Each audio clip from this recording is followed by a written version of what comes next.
Hey, what's up guys? It's Cypher from CypherPK.com, and today I'm going to be going over the new patch notes just released for the PTS for the Thieves Guild DLC that's coming to the Elder Scrolls Online. This is the first time I'm looking at these patch notes, so I'm going to go through them, give you guys my opinions on some of the changes, and we're also going to get into the PTS for the next couple of weeks or however long they have the PTS available to us so that we can test the new changes for this Thieves Guild patch. So this is version 2.3.0. It's the third DLC game pack, Thieves Guild. Let's get right into it, guys. I will be skipping through some of the stuff initially, the introductory stuff, and a few other things I don't really want to cover. I want to cover the main aspects of it, and especially the PvP and balance aspects, because that's what we focus on in this channel. So, this is just an introductory. This is the table of contents of the Thieves Guild. Larceny system, I believe that's associated with the Thieves Guild. New criminal activities. Passive skill line, the Thieves Guild. I think, is this the new trial? I could be wrong, but we'll find out. There's a few more things here. A lot of changes. There's a 64-bit client now. That's good to see. They upgraded to DirectX 11, and I heard this was gonna let them do a few more graphical changes that would have been held back with DirectX 9. But that does mean the system requirements has been pushed up just a little bit. So some people on lower end computers might have a little bit of issues running the game now. I'm not too sure how bad it's going to affect people with, not so great setups, but we'll see. We'll see. Time will tell. Hopefully it's not terrible.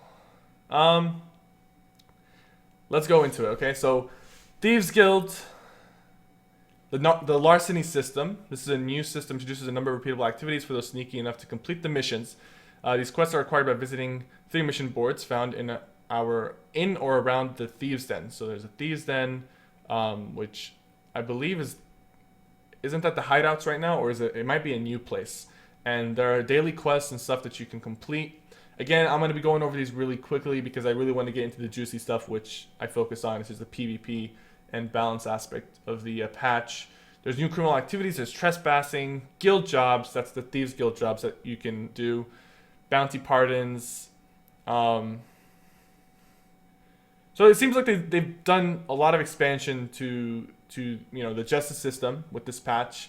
Aside from the fact that they didn't put the PvP portion in and they don't plan to, but as far as the PvE aspect, it seems like they've put in quite a decent chunk of content for people to complete. And I'm curious to see the new passive skill line, how it will affect the game. I believe this one's talking about it right here.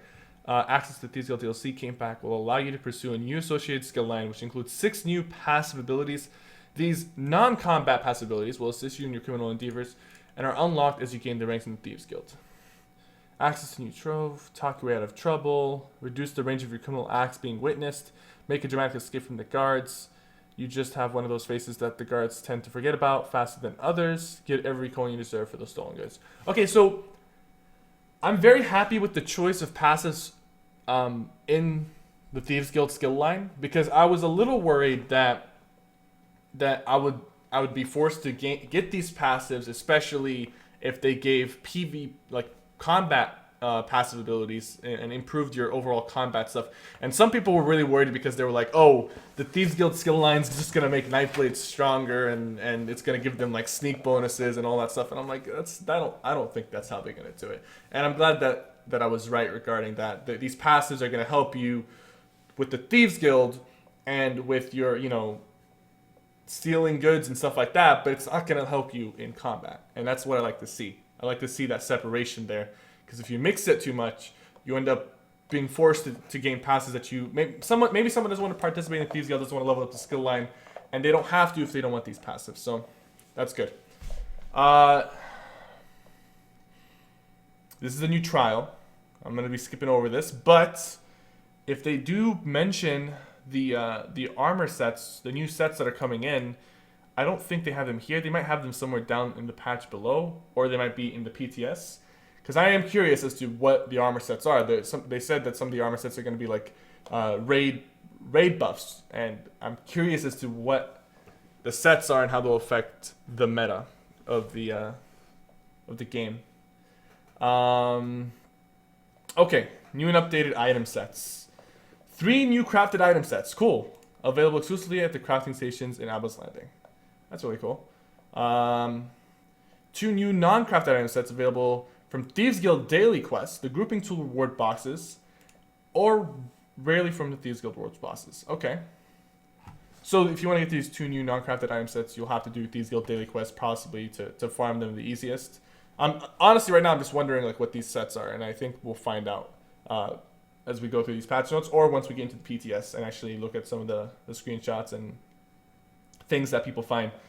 3 older non-crafted sets revamped and available from the new treasure troves. I wonder what that is. 4 new non-crafted sets available from... Okay, so 4 new sets from the new trial. And 3 older non-crafted sets revamped available from Maws of Jarkus. So they upgraded some non-crafted, I guess like V14 or V12 sets, and they put them into the new trial. I really wonder which ones are actually being upgraded, but again, we'll find out. 6 new Alliance War item sets. That's interesting. So, 6 new sets, but does that include older sets that are being revamped, or was that included?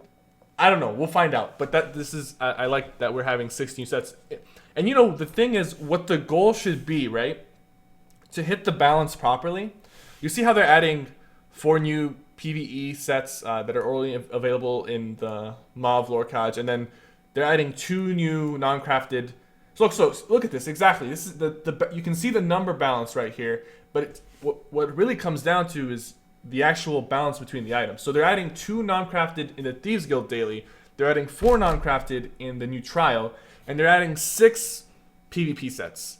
So you got 6 and 6, new PvE sets that are non-crafted, and 6 PvP sets that are non-crafted. Now the question is, are they comparable? Because if they are, then you did your job, and people can do what, if they want PvE, they can do PvE for the sets, or PvP, they can do PvP for sets. And it really just comes down to diversity and balance. Sometimes if you have an issue where like the PvP sets are really, really bad and the PvE sets are really, really good, you force PvP players who only do PvP to go to PvE, and then if you do the other way, you force PvE players to have to go to PvP. So if they struck the balance properly, I like these numbers right here. 6 and 6 is really good. Saving progress in Vet Maelstrom Arena. I did read about this for a little bit, and that's good to see because I mean, sometimes people, they struggle with the Vet Maelstrom Arena, and the big turnoff to them is that they might get to stage 6, and they're taking so much time trying to get to stage 7, 8, 9, or whatever the case is, and they leave. If they leave, they have to come back and start over from the beginning. And the fact that you can save your progress now is really good, especially for people who are struggling with the arena. And I think more people will be able to compete nowadays with that setup. So I don't want to read all the info, but I'm sure whatever's written here is really good regarding saving your progress. Loyalty rewards if you have the DLC, so new pet and stuff like that. They improve the grouping tools, scrolling combat text. So this is for PC and console, right? Options for displaying combat text have been added to the interface section of the settings menu. This will display those healing valves. So I really wonder if ZeniMax's combat text is better than the add-ons, and you can just do away with some of the scrolling add-on combat text. And I'm curious because if it is, I'll just toss out FTC or whatever scrolling combat text that you have. You can just toss it out and use the default one. I mean, if they did a good job with it, then you should be able to do that. Plus, I'm pretty sure that as far as like your own latency is concerned, the less add-ons you have, the better off you are, because add-ons end up bugging out and stuff like that. So if they did a good job with the scrolling combat text, then you won't have to use it. You don't have to use add-ons for the scrolling combat text. And then obviously the console players are really happy with this because now they get to see what damage they're doing and heals and all that stuff. So it's good to see. So people were afraid of this one right here. They were like, is animation canceling gone? And animation canceling, like, it wasn't intended initially when they were creating the game, but they kept it as a part of the game because it made combat fluid. And people were afraid that this was going to remove animation canceling. And I already knew that those people were wrong because of just the way they worded this. Basically, right now, okay, before I even get into the game, I'm gonna guess what this is. This is a guess. So we adjusted the combat animation priority so that you will see impacts and effects for each ability and attack fired when played in rapid succession without it affecting DPS. So this is the key part, without it affecting DPS. If it affected animation canceling, it would affect DPS. So what I think it is right now, for example, say you cast a lava whip and you block to cancel the whip. You will barely see the whip animation when you block. You'll see it initially, and then as soon as you block, the whip animation gets canceled. I think what's going to happen now is you're still going to see the animation go through while you're blocking. That way people can actually see that you casted a lava whip. So they're going to make animations not get canceled visually, but as far as your character control, you're still going to have full control of your character. That's my guess. We'll find out when we get into the PTS, guys. We're going to be doing a lot of testing today, so we'll find out. But that's my guess, because if it's not going to affect DPS, that's exactly what I think they did. But we'll find out again. I don't want to guess too many things. This is trial related regarding the 64-bit client. So they have the 64-bit client version. This will fix the number of crashes, improve memory usage. Now the Mac client's going to require 8 gigabytes of RAM as opposed to 4, which if you have a low-end machine, that kind of sucks for you. But hopefully it's not too bad. Hopefully you can mess with the settings and still be able to run properly. They've also upgraded to DirectX 11. So some graphics cards are just not going to be working anymore. You'll need one that supports DirectX 11. But this is the key part. This will allow us to implement new graphic features only possible with the removal of DirectX 9. So they're improving the graphics, and they're opening way for like future additions that will run off DirectX 11, and that's good to see. Okay, Cyrodiil updates. The juicy parts. The 64-bit is for Mac only, I believe. No, I believe.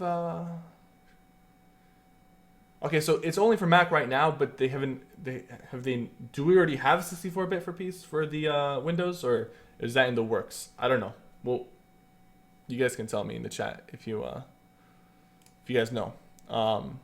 Just let me know in the chat. Let's see. Cyrodiil updates. Let's get to the juicy part. We have a number of exciting additions and changes in Cyrodiil.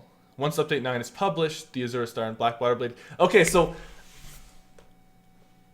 I like that they chose Azura Star. First of all, they made the non-vet campaign no CP. Thank you for doing that. You know what? Every time I went to non-vet with 500 champion points, I felt really bad because I knew there were people in there that were legitimately non-veterans, and they're going against a guy with 500 champion points, and 500 champion points makes a huge difference, man. Makes a huge difference. Like,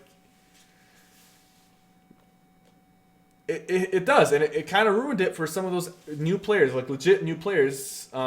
Didn't like that, so I like that they're doing that. And they chose Azura Star to be the campaign without CP, and that's great. And I'll tell you this, because even if that campaign ends up being less populated, I'm glad that they picked Azura's, because Azura's is currently the most populated campaign on the North American server, and I think also on the European server.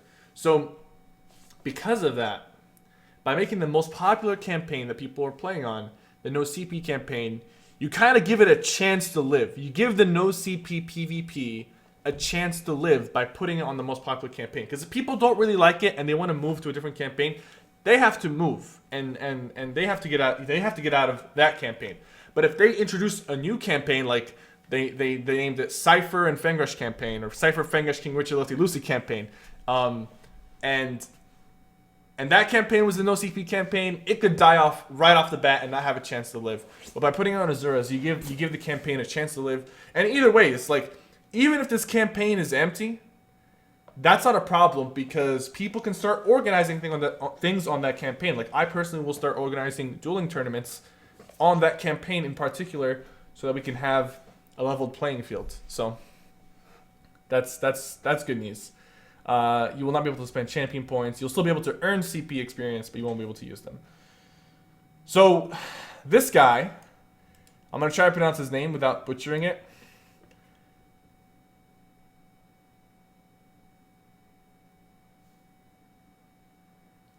This guy is now available. In the PTS, he's going to be there the entire time, but in the actual launch, he's going to be there for limited days. With these limited amount of days, like he's gonna come and go. and he'll sell powerful item sets not normally obtainable in Cyrodiil for a high amount of AP gold. So this is not just Undaunted gear. I assume it's going to be other sets that are not obtainable through Cyrodiil, and that's good to see. Like I'm not gonna lie. Like, I can see why some of the PvE players could be upset with this, but listen, man. Like, I don't care. Like, I really don't care how upset you get, because you can come in and just buy every single piece of PvP gear that your heart desires. You want Shieldbreaker? You can purchase it. You can purchase everything. Forget passes. Passes have to be earned on both sides, right? But as far as gear is concerned, anything that's PvP related, you can just buy with gold. So just relax, okay? Finally, I'm so happy about this, man. I might actually get to try Molakina helmet. So, thank you for this.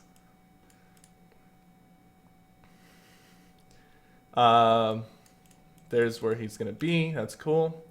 Forward camps are now back. That's interesting. That's gonna change the meta a lot, as far as, and you know, my biggest argument for forward camps for their return. Let me hold up. Let me map of Cyrodiil. ESO. I want to show you guys something real quickly. Why I want forward camps to come back. Okay, so for example, let's assume that forward camps are not in place right now, and they're not in place in the live game. So right here, red pretty much has one major option, and that's to go down and take this keep, or they can go attack Chalman, right? But the thing is, and then AD pretty much has only one option, and that's to either go to Farrago from this keep, or I mean, I guess they could take one of their home keeps back. And DC has a few options as well. The point is, when you put forward camps in the game, a large group of players can go deep into enemy territory and use the forward camp as a means of fighting deep into territory. What that does is that spreads out people and causes less latency issues, because sometimes you really only have two options to go. You're either going to go fight red or fight blue, and you really only have two keeps to go to. Unless you want to ride deep into enemy territory, but then when you die, you have to spawn all the way back. So people like to go to one place.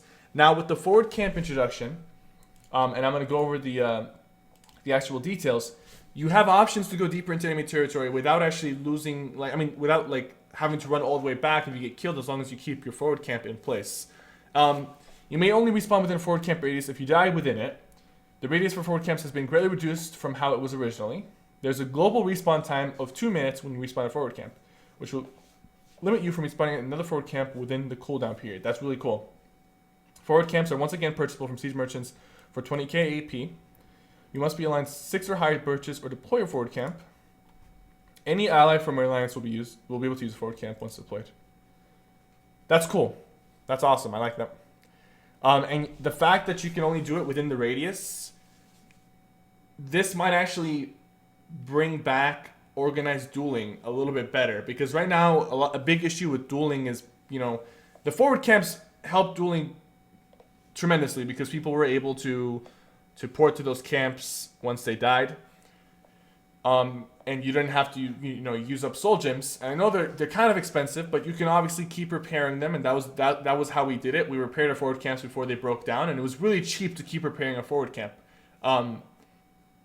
But now that it's within the radius, let's say a dueling guild decides to go, away from the keeps and everything, and they start dueling in a spot. People who want to go and ruin duels, they actually have to walk all the way to where they are to fight them off, right? But back then, people could just die wherever and spawn at the forward camp, not knowing where they're going, and they'll run into a dueling guild. But this is just gonna help all over the place. It's gonna help DKs and Templars as well. People who have less mobility and can't get away from large groups of players, because if they die, they at least won't have to make a huge run back. If there was a forward camp nearby, it's just this is great. This is great. Champion system improvements. Okay, this is interesting. The warrior and the mage tree abilities are now closely matched to counterbalance the defensive and offensive bonuses. I don't know what that means, but we will find out when we get in game. We will definitely find out. because that's like we're talking meta changing stuff right here, guys. We're talking about meta changing stuff with the CP, because I don't know what that means. I really don't, but we will find out once we get inside the okay.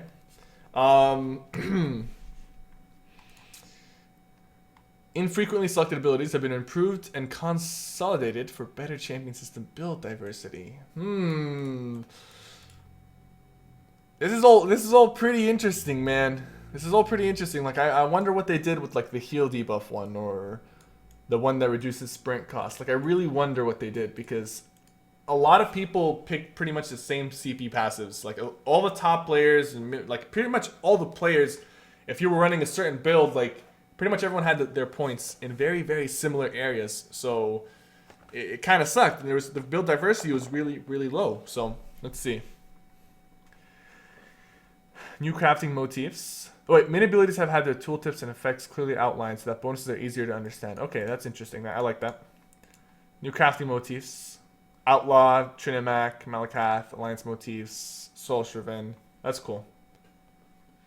Crown Mimic Stone. The Crown store now offers a new type of style item that can be used to mimic equipment in any crafting motif the crafter has learned.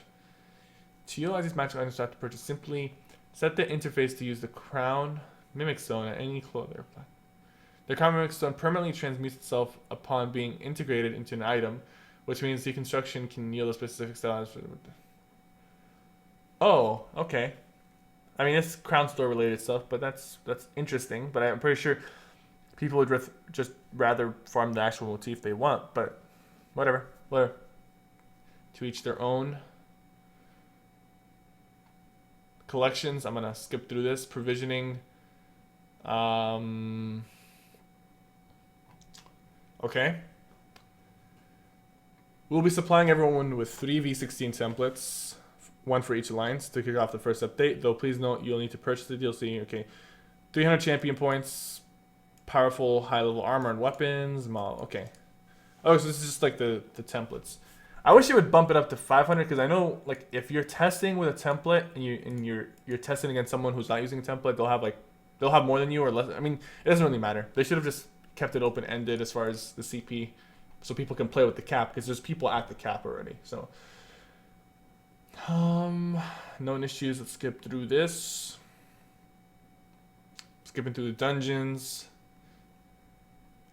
Itemization. Non-VR16 player characters can no longer purchase items from the Greater Talvar lockbox vendor, as they couldn't be opened until reaching V16. You may still securely store your Talvar stones in the bank if you prefer to stockpile them. Okay. Whatever. You can no longer target corpses throughout Rothgar. Okay, this is all PvE. Skip.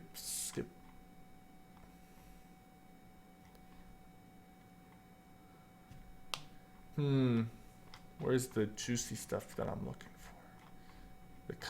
The balance changes. This buffs wall repair kits. Players that are Alliance rank 50 will not properly receive rewards of the worthy. I know some rank 50 players who are like bitching on the forums, like, where's my rewards of the worthy? I'm like, do you really, really want your rewards of the worthy? Like, all right, let me see. Double the amount of Alliance points a player character is worth, and now the cap for groups is capped at 50%, which means if you have 5 players in your group, you get a 50% bonus to your AP received, and then it caps at 50. Back then, it capped at like 240%. So this is really good, and the fact that they doubled Alliance points, people don't understand this, but now getting Vigor, getting Alliance rank 10, Assault and Support rank 10, getting Detonation, it's all going to happen a lot faster because of this. So they reduced the grind to get Vigor and get Detonation by doing this. So those people who are like, Cypher, how do I get Vigor? It's going to be a lot easier now. Siege weapons. So they changed a lot of siege weapons. They increased the damage by 30%. Side effects have been normalized to a duration of 6 seconds.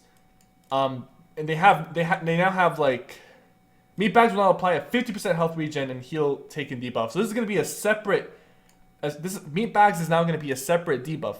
So you can probably hit someone with a meat bag and then hit someone with like another health debuff and get them up to like down to 80% health debuff, which is pretty interesting. Oil catapults will do stamina damage.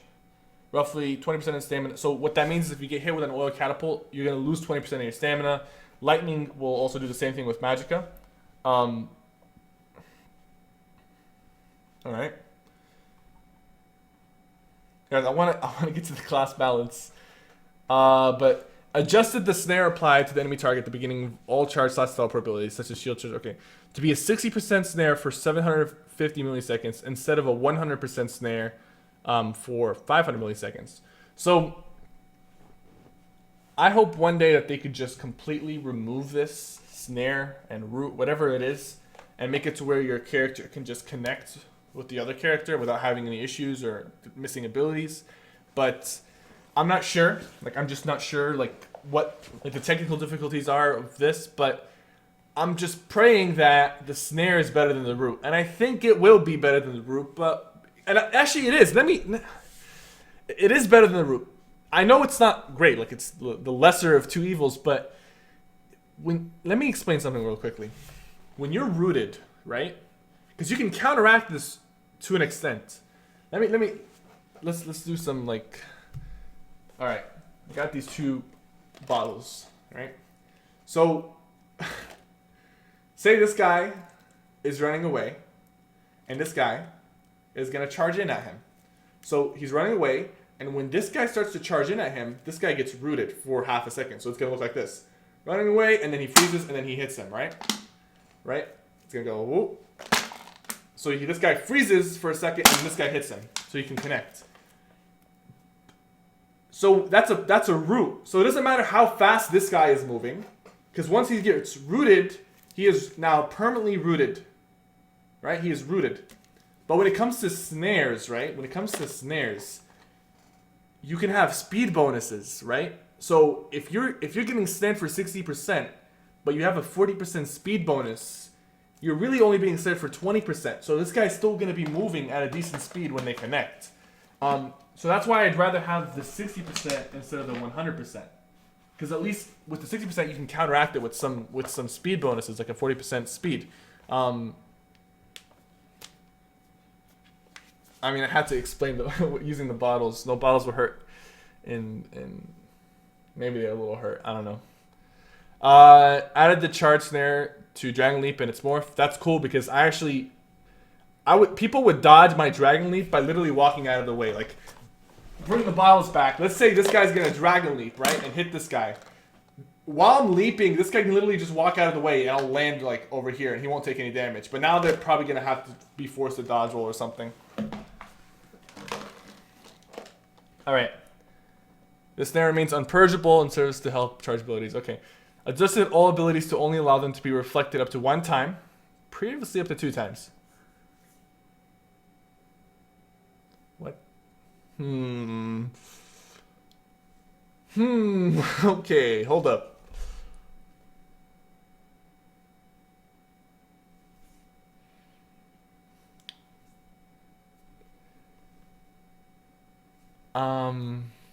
That's a buff to Magicka DK, right? No. Hold up.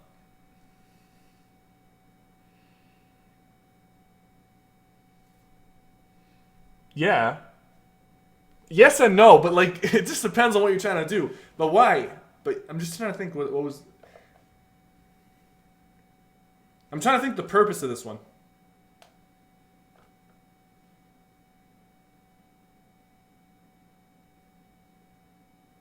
So, if you're, like, say you're a DK and you're reflecting, right? Obviously, you can reflect with other abilities. Let me explain this with my fingers. Say this guy shoots a projectile at this guy. So he shoots it, this guy reflects it back at this guy, but you can reflect it twice before. So, if I threw something at someone and they reflected it back at me, I could reflect it again back at them, and it would land and hit them regardless if they try to reflect it again. Now it only reflects once, so if I shoot something at someone and they reflect it back at me, it's going to be guaranteed to hit me. I can't re-reflect it back at you. But the thing is, you see, okay, so here's the thing. Like, for example, this kind of nerfs Eclipse as well. it buffs the DK reflect unless the DK is trying to use that reflect to double reflect, which doesn't happen that often. It happens, but it doesn't happen that often. But like for example, say I'm gonna magic a DK, and I put reflective scales up, and someone hits me with a projectile. Which one's gonna take effect? Like no. So the eclipse is not gonna do its job. Like it's not gonna do anything because I'm still gonna reflect it once, and if the eclipse tries to re-reflect it back at me, it's not gonna do it. So I don't know what to think about this, man. I'm very conflicted as to whether this is good or bad. Like it seems to be good for my DK at least because like when I have my reflect up, if someone puts an eclipse on me, it doesn't matter. And if someone's trying to like if someone shoots a meteor at me or someone said that meteor is not reflectable anymore. I don't know about that. I'll read it. But if someone shoots a crystal frag at me and I reflect it back at them, and then they reflect it back at me, that was annoying. But now that can't happen. So I don't know how to feel about this, but it's just going to be an adjustment. Damage over time effects from such abilities such as searing, striking, and slashes, okay, can now be applied to targets that fully or partially absorb the damage from a damage shield. Okay, so this is fixing the whole issue with damage shields not taking like the proper dot damage. The damage over time effects from bleeds can now be applied to any monster, even ones formerly immune to bleeds. A unique visual effect will display for each formerly bleed. I wonder if they fixed the bleed issue though. The 100% bleed passive from the 2H.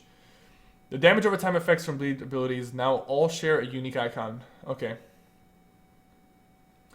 Reduce the healing from the major mending buff category to 25% from 30% to match the major berserk buff category. Okay. But you know, major mending is very easy to achieve. There's not a lot of abilities that actually give you major berserk. Like I know the mark target from a Nightblade gives you major berserk. I wish there was more opportunities or more ways for a player to actually achieve major berserk, because I don't think there's that many major berserk buffs right now in abilities, and they're very hard to achieve. For example, the mark target one, basically you have to use the other version of mark target, and you have to kill someone, and when you kill someone, after you kill someone who's been marked by you, you get 5 seconds of major berserk. So that's not like sustainable. You can't really, but major mending you can have that up at all times with Igneous Shield or the Templar cleanse and the passives. So they need, if they're gonna do that, like they might as well add more ways to get major berserk, as in for people to. They did add more ways to get major berserk. Okay, well, so I haven't read through all the patch notes. I'm just reading from what I know, guys. So let's figure this out. Reduce the bonus from speed from major expedition buff category to 30% from 40%. But why? But why? Why are we making people slower? Aren't snares already very powerful? Snares are already very powerful. So why are we making people slower? I remember when you can have like multiple major expeditions. Like you can have the dodge roll buff with double take, and you can have like 70% movement speed. I'm gonna have to reroll to orc, man. I want to be able to run fast. Fix an issue where channeled attacks such as rain destruction or restoration. Okay. Could be avoided by dodge rolling.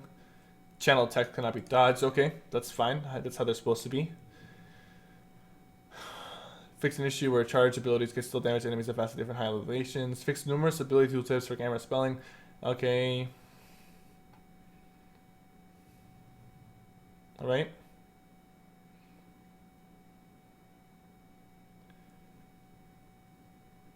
Casting cleave on a target, then casting momentum, then casting cleave again will now cause cleave's damage over time to be higher. Okay. Fix an issue where stamina recovery in the character UI would appear as 0 if you dodge rolled and then immediately attempt to crouch. Okay. Fix an issue where it was possible to recover stamina while using sprint or couch. Fix an issue where the death recap pins for the level. Okay. Revealing an enemy from stealth and invisibility with abilities such as revealing flare or mage light now prevents that enemy from casting stealth or invisibility for the duration, rather than letting them re-enter stealth or invisibility but still be visible. Okay. Alright, that's cool. I like that. I missed the line? What did I miss? What did I miss? I skipped something, but...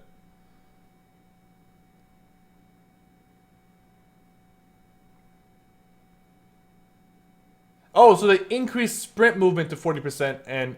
Okay, so that kind of... Okay, that's not too bad. That ends up equaling out. Because I usually sprint anyways when I get a speed buff. Like I usually like to sprint anyway, so this kind of evens it out. I thought this was a reduction to sprint as well. It's not too bad. Then that's not too bad.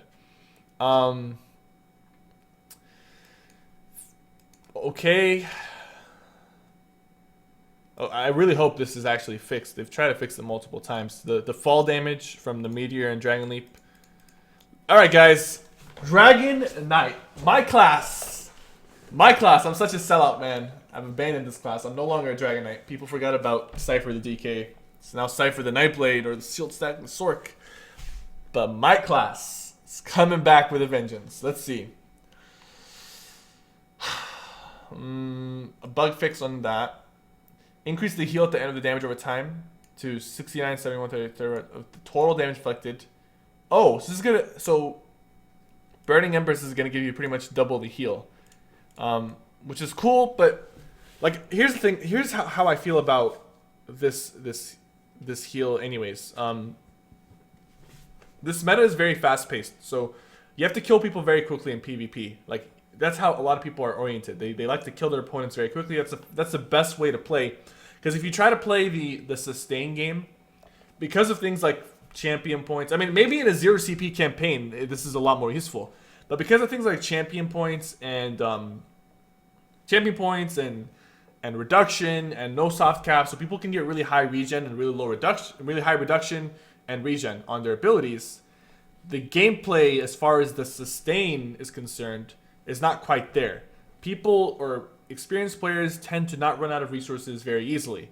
So a heal like this, which focuses on a sustained fight, is nice, but it doesn't give you the edge. I would have rather had a damage boost over a heal that happens after 10 or 11 seconds. Because while the heal is nice, a lot of times, like, the fight isn't going to be determined by your ability to sustain. It's going to be determined by your ability to burst damage onto your opponent. So the heal from this morph now applies immediately if it recasts on the same target. That's actually okay. So this is good. Like this. Okay, I'm talking about this ability in general. Just got a lot better in my eyes, because before, if you recasted it, you wouldn't get the heal. You would actually keep building up the heal.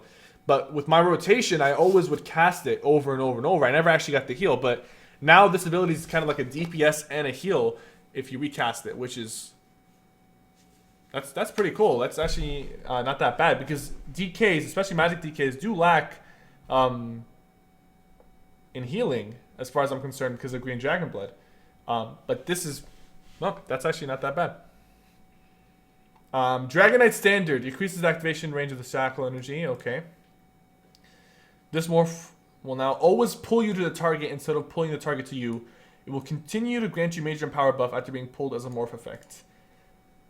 This morph will now always pull you to the target instead of pulling the target to you. It will continue to grant you the major and power buff after being pulled as a morph effect. Now the question is that I want to know, the important part, if I'm being pulled to you, do you get CC immunity or not? Because that's what's going to determine whether this is going to even have a place on my bar or not. Because okay, let's look at this. Invasion, right? No, not invasion, because it has a CC attached to it. Crit charge, right? I crit charge to this player. I broke the distance. I'm now in their face. They're not knocked down. They don't have CC immunity. They've just been charged at. So if I get pulled, if I pull myself to you, will you get CC immunity? Because if you do get CC immunity, then it's a waste of an ability. It's not going to find a place in my spot. But if you don't get CC immunity, now you gave Dragon Knights a reliable gap closer that they can use to gap close and then start damaging and CC their opponents once they're within range. So as long as they don't get CC immunity, I'll be happy. And this is the PTS, so even if they do have CC immunity currently, they could change that. Because I don't see the reason of giving someone CC immunity if you're just being pulled to them. Because they're going to get the 60% like snare charger or whatever it is, and they're going to get pulled. So now you have a functional gap closer that allows you to get in their face and then start doing things to them, like hitting them and knocking them down and all that stuff. So this morph will now always pull you to the target. Okay. Rename this morph to Unrelenting Grip. This morph no longer attempts to pull you to the target if the target is immune to the pull. This morph will now refund 100% of the ability cost of the magic if it fails to pull a target. Okay, so this is just the other morph where you pull them to you. That's interesting. Fiery Grip. Extended chains costs reduction and range. Increases effect is now baseline after. Okay. This ability and its morphs will now grant you the major expedition buff for 2 seconds after casting. This ability no longer attempts to pull you to the target. Okay. But hold up. Could this major expedition buff, can we copy and paste this and put it on Igneous Shield? That would be a lot better in my opinion, because if it's a 2 second buff, you want to put it on something that you can spam, you know, something that you can cast on yourself, like a buff, you know, something you put onto yourself. And honestly, it should be 4 seconds, and you should put it on something like Reflective Scales, Igneous Shield, Green Dragon Blood. Put it on something that a player actually casts on themselves as a defensive mechanic. Because, guys, I gotta do a visual representation. After I pull myself to someone, and I'm in their face, I'm gonna be fighting the chair today, okay? After I pull myself to the chair, and I'm in their face, why do I need 2 seconds of 40% movement speed? Like, at this point, like, I'm in your face now, so I can, you know, I can do stuff to the chair and fight it. But why do I need 2 seconds of movement speed after I pull them or pull them to me, you know? But on the other hand, if I had an Igneous Shield buff or a Green Dragon Blood, like, or Reflective Scales preferably, you can cast Reflect and run away with your speed buff. You know, you can keep casting it and running away. But if it's on a gap closer, it doesn't really matter, you know what I'm saying? So I would like to see the speed buff put somewhere else that makes a little more sense for the class. Because DKs need a speed buff, guys, and this is not the speed buff they deserve. Or need, or want. Like they really don't want it. I want it somewhere else. I want it on Reflective Scales, I want it on Igneous Shield, or Green Dragon Blood, or just something that you can cast onto yourself without needing a target. Because that's what other classes have, as far as Sorcerers have the Boundless Storm, Nightblades have Double Take. They can cast it onto themselves and get speed bonus. While the DKs will have to gap close to someone and then get a speed bonus. That doesn't really make... That's not what... You don't need that. And it's only 2 seconds. You don't need that. You could run around the person better now. Yeah, but that's... DKs want a speed buff so they can get away from the combat better. DKs want to be able to disengage from the combat. If things get nasty, they want to be able to disengage. So they should put this passive onto an ability that's a defensive mechanic for the DK. And the top 3 abilities that I think is Igneous, Green Dragon Blood, and Reflective Scales. It's preferably Reflective Scales. It makes the most sense to put on Reflective Scales because you're flapping your wings, you'll get mobility after flapping your wings. Because the gap closer speed buff, which only lasts for 2 seconds, you're getting pulled into an opponent, and it doesn't synergize well. Do you guys agree with me or not? It doesn't synergize well, in my opinion. It doesn't synergize well. You got to put this somewhere else, somewhere a little more, that makes a little more sense. Inferno. This ability and its morphs are no longer toggle abilities. Instead, they will grant their critical strike rating benefits as long as they are slotted. So this is now like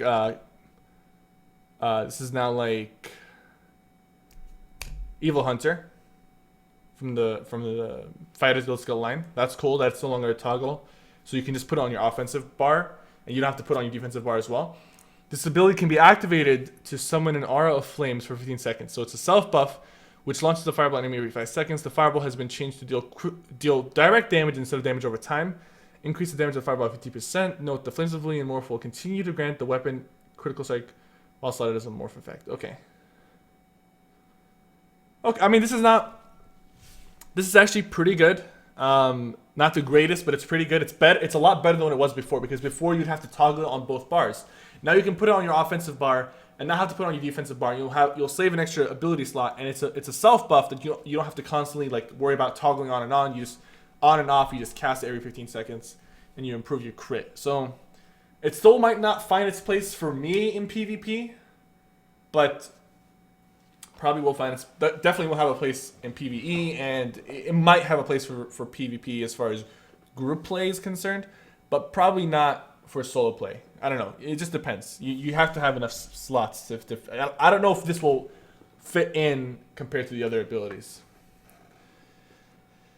This morph has been renamed to Cauterize and will now summon an aura of cauterizing flames, launching a fireball on an ally to heal them instead of an enemy to damage them. Alright. Whatever. That's not really... Reduce the cost of this morph to 200 ultimate from 250. Oh, that's really good. So standard might still going to cost 250. Personally, I think they should both cost 200. This makes more sense that way. But now the shifting standard, you'll be able to move from place to place. So,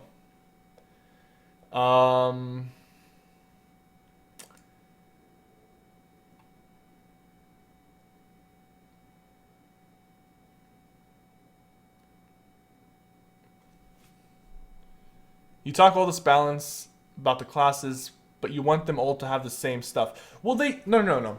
There are basic things that every class needs, right? And there's unique things that every class has. I think speed, 40% movement speed, shouldn't be something that is given to just two classes. It should be something that's given to all the classes. But for example, cloak or streak or reflect, those things are unique abilities that are given to the classes. So you have class diversity, but there are some basic things that should be given to all the classes, in my opinion. And one of them happens to be the speed bonus, because in a game where it's a war and there's a lot of movement going on, if you force a class to go outside of its class abilities to get speed bonuses, it's going to limit you. For example, all the speed bonuses outside of class abilities are stamina based. So you get limited like that. You limit the Magicka DKs, the Magicka Templars, who want to achieve speed bonus. They're forced to use things like retreating maneuvers and stuff like that, which is good, but not exactly what you want. I think every class should have a form or way to get the 40% movement speed buff. That's just my opinion. If you don't share that opinion, it's completely fine. This morph now deals flame damage for its initial hit instead of physical damage. That's cool. That's good. You know the interesting thing about Talons, guys, is back in the day before the CP system, I think around 1.5, Talons was very unique and special because it did physical and flame damage. And the reason is, for example, if you're going against a guy with heavy armor, that means he had high armor and kind of low spell resist. So you would attack him with things like flame and magic damage to take him down. And if you went against a guy with light armor, they had high spell resist, low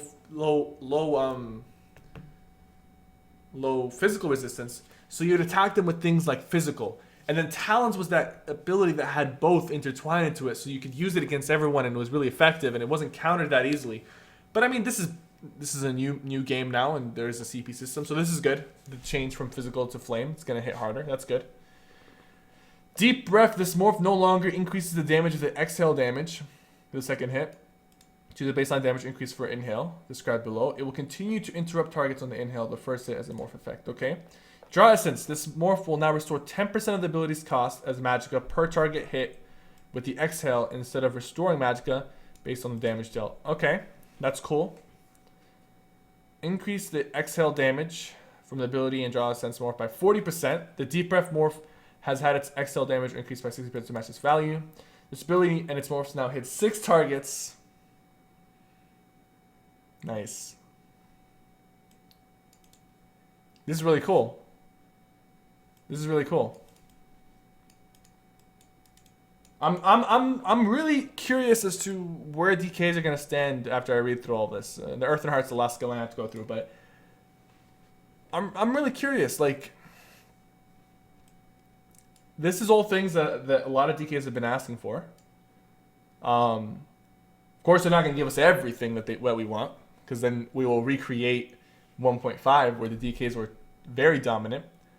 But I'm pretty happy so far with the DK changes. And I'm curious as to how they're gonna play out. That means let's see Earth and Heart. Increase the initial eruption damage from this morph by 22%. So this is all they did with eruption, and I kind of wish they would give us the dodge chance back. 20% dodge chance when you're standing inside your own eruption. But I don't think the initial damage even hit that hard, to be honest with you. So increasing the damage wasn't. We wanted more utility out of this skill line, not damage. No one really goes for eruption to get damage. 22% is a PvE buff, not a PvP buff, because it's just people want to go to Earth and Heart skill line to get utility from their DK. Not, you know what I'm saying? Whatever. I would still like to see dodge chance while you're standing inside the DK. Molten Weapons. This morph will now grant you and your allies the Major Brutality buff for 30 seconds in addition to the Major Sorcery buff. Nice. That's really good. No, that's really, really good. And so now we don't need Entropy. We have our own spell damage and weapon damage buff. 30 seconds. And it affects your allies as well. That's really cool. So I'm thinking right now, Magic DK, if I was using a one-handed shield and a resto, this wouldn't benefit me that much because the one-handed shield heavy attack on a magic build is very low, and the resto heavy attack is also very low. But this with the other heal buffs that have been made to the DK, you might be able to run one-handed shield and Destro on your back bar, or even if you want to run Destro resto, but that's a very squishy setup. But if you run one-handed shield on your front bar and Destro on your back bar, you got yourself a pretty interesting, setup right here. I know this can't stack with Rally. I understand that. I'm perfectly aware. But this also opens up opportunity for the stamina DKs, because now you're thinking a stamina DK usually wanted Rally for the heal and for the weapon damage bonus, but now a stamina DK can run one-handed shield with bow, or one-handed shield with dual wield, or just like anything besides the two-hander, and they still have ways of getting the Rally buff. The major brutality buff. Now, it does grant all your allies major brutality and major sorcery. I don't think there's another ability in the game that does that. And wait till you see the Resto staff. You'll stick with Resto. We'll see. I don't think there's another ability in the game that does this buff to an entire group. And I'm a little scared. Because obviously, if a large group... Okay, so here's the thing. A large group of players...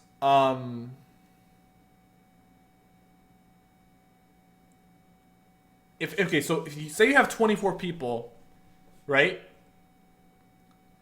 And you don't have this ability, everyone has to slot their own spell damage bonus. Or weapon damage bonus. Everyone has to slot one to get it. But now if you have a couple DKs running igneous weapons, this large group now can take off the weapon damage and spell damage abilities from their bars, replace it with something else, and rely on the DK's buff. So I don't know if it's not gonna change too much, but it's gonna make these large groups a lot more efficient, and whatever. I'm happy with this buff though, because now DKs are not forced to run Entropy.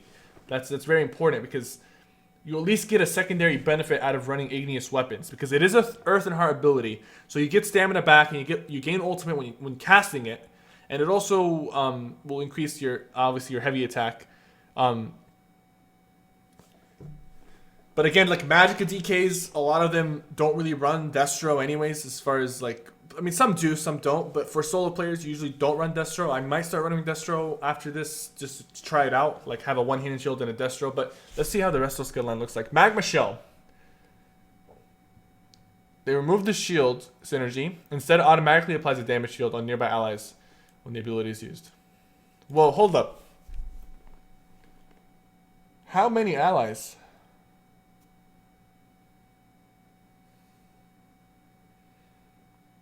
How many allies?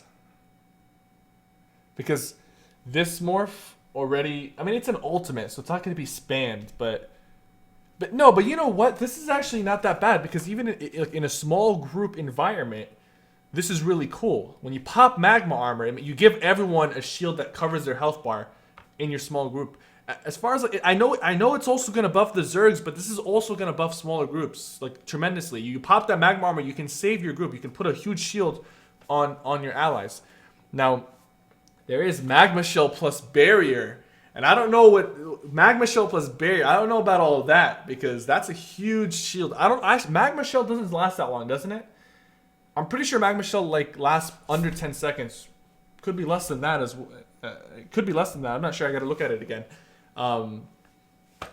But hopefully it only applies to like 4 allies or something. Like some of these abilities like Purge and Magma Shell and Barrier, they should kind of reduce the caps on those abilities a little bit, so that it's not that, you know, because that way you have to run, that way multiple DKs have to run Magma Shell to cover your entire group with a shield, instead of just having one DK like, all right guys, ready, boom, Magma Shell, and they all get a huge shield. But we'll see. This morph now increases your own fully charged heavy attack damage by 40% for 30 seconds, in addition to granting the major sorcery buff. This morph will now apply the fully charged heavy attack damage bonus to lightning and restoration staff. So it did not apply it to lightning and restoration staff. That's interesting. Now it does. Okay. Okay. This passive ability now grants the minor brutality buff anytime any Earth and Heart ability is activated. The ultimate game portion of this passive still can only be granted while you are in combat, and the tooltip has been updated to convey this. All right. Obsidian Shard, Stone Fist, increase the healing morph by 16%. All right. Obsidian Shield, Igneous Shield's increased damage shield effect is now a baseline effect. Wait. Igneous Shield's increased damage shield effect is now a baseline effect for Obsidian Shield. Increased damage shield effect. No, the Igneous Shield morph will continue to grant you the major mending buff as a morph effect. Okay. I'm confused right here, but what? I'm a little confused. Can someone explain? We'll see. Whatever. We're going into it. Stone Fist. Increase the range of this ability and its morphs to 28 meters from 20. In addition, this ability and its morphs now deal magic damage instead of physical damage. That's cool. That's cool. Oh, Barrier was reduced. Hold up. Guys, don't spoil it for me, guys. I'm still going through this. Igneous Shields gives a bigger shield as a base. Okay. That's good. Because how big was the shield before? Like 3K at most? Both morphs have bigger shields. That's good to hear. I like that. Nightblade. So we just finished the DK. We spent a lot of time on just the DK class. Let's look at the Nightblade. Significantly, so Lotus Fan significantly revises the tooltip of this morph to indicate that only the primary target is snared, and the damage over time is applied to the primary target and only by enemies. Okay, but what I want to know is it dodgeable now? Because my issue with Lotus Fan is it was not dodgeable.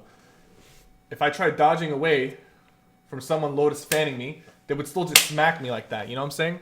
So I want it to be dodgeable because it is single target. It's a single target gap closer.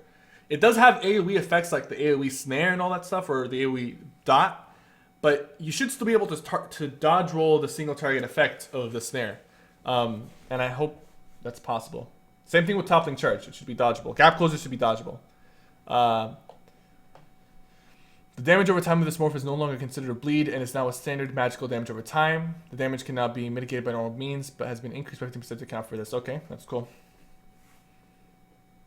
PTS is downloading. I think mine has downloaded. Fix an issue where this passive ability was granting less critical strike chance and intended. Shadow. Massive Area's movement speed snare effect is now a baseline effect of Aspect of Terror. Enemies will be stunned by 50% for 4 seconds after the fear ends. Note, the Massive Area morph will continue to apply the minor MD. Okay. This just kind of makes the other morph of fear a little more likable, but I still won't be using that morph. Bolstering Darkness. Consuming Darkness morph. Increase the healing from the hidden refresh synergy from this morph by 20%.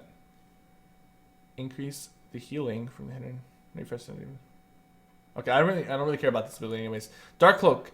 This morph no longer removes damage over time effects due to the baseline changes for Shadow Cloak, described below. Instead, it grants the minor protection buff for 2, 3, 4, 5 seconds after invisibility ends. What's minor protection? What's minor protection? Is that minor spell resistance and physical?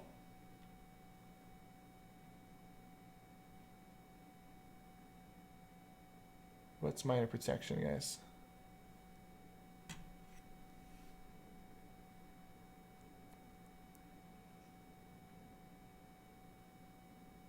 %8 reduced damage.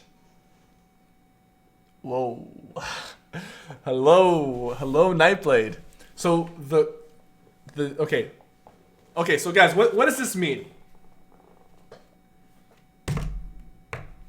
Clerk, guys, that's not a nerf. I don't know what you guys are talking about. If you guys pay attention to what I just read, that's not a nerf. People are saying rip cloak. You guys, let me explain to you what this means, because people are like, screw Nightblades, get nerfed. This is not a nerf. This is a buff. I finished reading it. Watch. Where's Shadow Cloak? Hold up.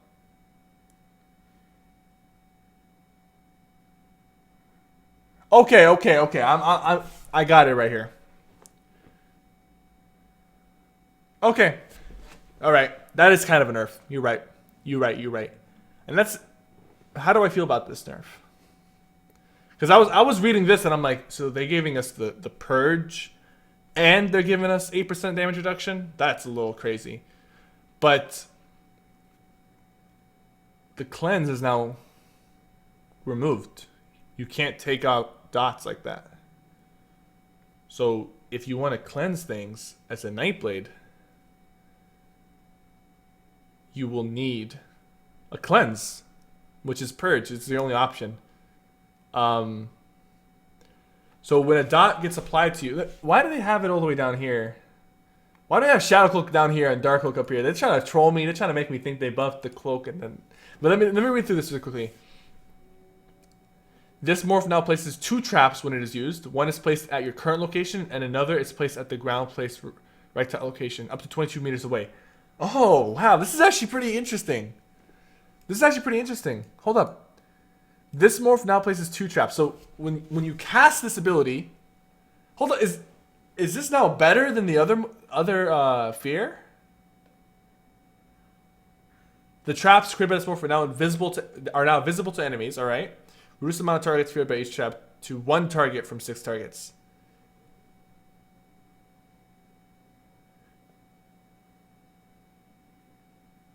It's not a huge nerf, but it's a small nerf, guys.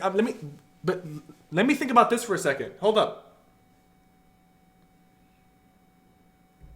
And another's placed at a ground place rectangle. This is the other morph of fear, guys. But the traps are visible, but that's not the issue. That's not the issue, guys.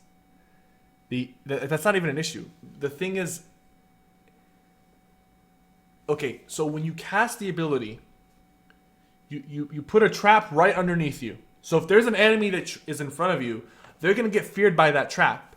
But you can also place another trap away from you, and that trap will stay there for a duration. Or you got 2 guys fighting you One is at a distance, one is right next to you. You can fear both. The one that's right on top of you and the one that's at a distance. And if you time it right, you can do it pretty well.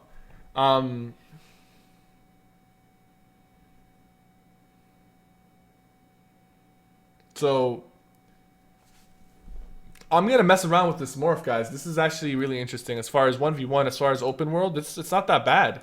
Cause what if you like you like this is a skilled play right here. This is like this ability just became a lot more skillful because good players will be able to work with this ability and just be a pain in the ass to a lot of players by being able to like fear people from a distance and putting a fear right underneath you and putting one as a trap. It's gonna be cool. You can't fear multiple people with your initial fear. So if you have like 3 people on you, the other morph of fear is better. But in a 1v1 scenario, this might be, I don't know. This is not that bad. You can now fear from a distance with this buff. Path of Darkness. This ability and its morphs are now continue to grant the Major Expedition buff for up to 2 seconds after leaving the path. That's cool.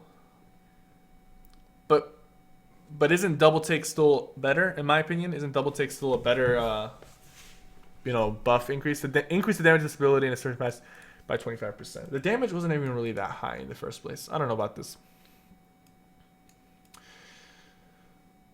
Reduce the time this morph continues to heal yourself and after 2 seconds after leaving the path down from 3 seconds. Shadow Cloak. This ability and its morph will now suppress damage over time. Effects that are already applied to the caster while the invisibility is active. So, the damage over time will remain, but will tick for 0 damage if you are invisible, and will tick for the normal damage if you come out of invisibility. Alright, so, this is a nerf. Obviously, this is a nerf. The thing is you can still completely avoid the dot damage if you cloak multiple times, because it's going to tick for 0. So let's say someone puts like an 8-second dot on you. You cloak like 2 or 3 times, the dot's going to do 0 damage, but it's not going to be purged. It's going to stay on you until it runs out of time. So it's not a huge nerf, but it's definitely a nerf. It's not a huge nerf, but it's definitely a nerf. And if you can keep your cloak up, then you can avoid the dot. But if you come out of the cloak and start fighting, the dot's going to hit you. So this is not a huge nerf, but it's definitely a nerf. I don't mind this. I don't mind this. Like, of course, as a Nightblade, I'm like, oh, I don't like this. It's not, I don't like it. I don't like the sounds of that. But from a balance standpoint, from a DK standpoint, which relies on dots heavily, this is pretty cool.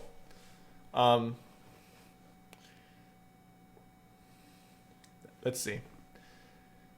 Twisting Path increases damage disability by 20%. All right. But you also got to remember, with the other morph now, outside of Cloak, Nightblades now gain 8% reduced damage after the Cloak. So they now have a flat 8% damage reduction, aka Nord damage reduction. That passive, basically. They now basically get the Nord reduction at all times after their cloak, because it's pretty much at all times. Because the way Nightblades play, they cloak quite a bit, and because they're gonna get that buff on their cloak for 5 seconds. So after you cloak, you get 8% damage reduction for 5 seconds. So just people who are not using dots against a Nightblade, they now have 8% damage reduction on you, and it's just a free 5-second 8% reduction. So that's pretty cool. Siphoning. Increase the amount of ultimate you gain when drinking a potion to 10/20 instead of 6/12, so more ultimate gain on the Nightblade. Cripple. This morph now allows you to place Debilate on an unlimited amount of targets. What does this ability do in the first place again?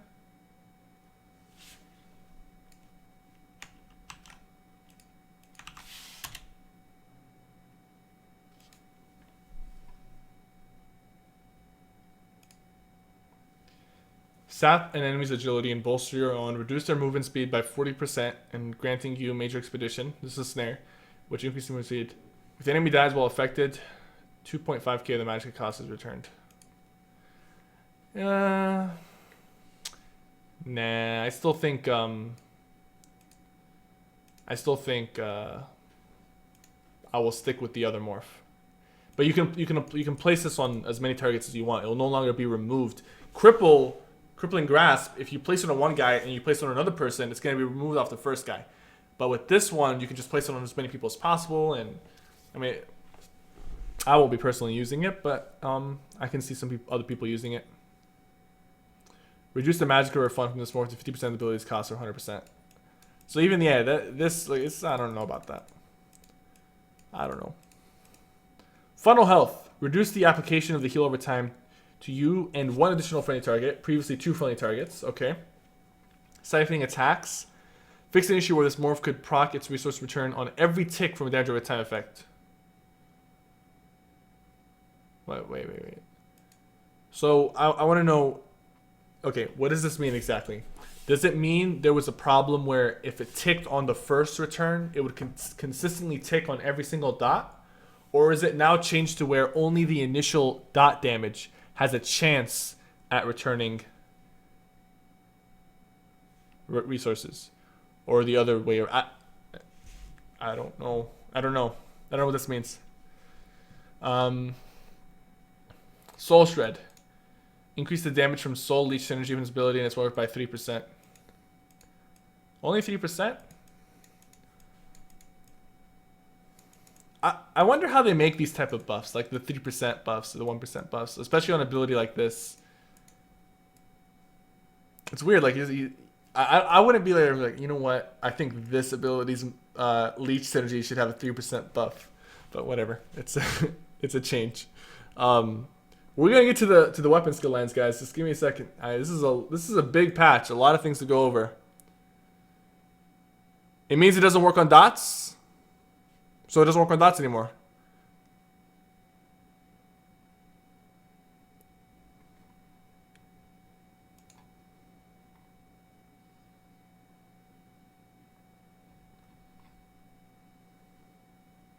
All right, let's figure this out. It means Night Blades will not have unlimited resources from Caltrops and Siphon. So it only works on the initial damage.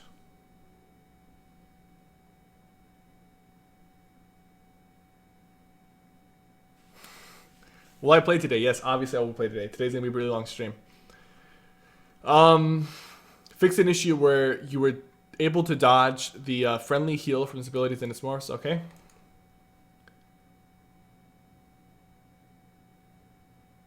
So it only procs on one application. It will still proc on dots, just not every tick. Well, I'll have to do some testing in game regarding this because I understood it that it would proc on every dot like tick, but what I think is that there's a chance for it to proc on every dot. I have no idea, but we'll find out when we get in game. That's why we're gonna test everything on the PTS. That's why we have the PTS right here. It's downloading right now. By the time it's done, we'll be probably finishing this up. Sorcerer! So we covered DK, we covered Nightblade. Let's look at the Sorcerer.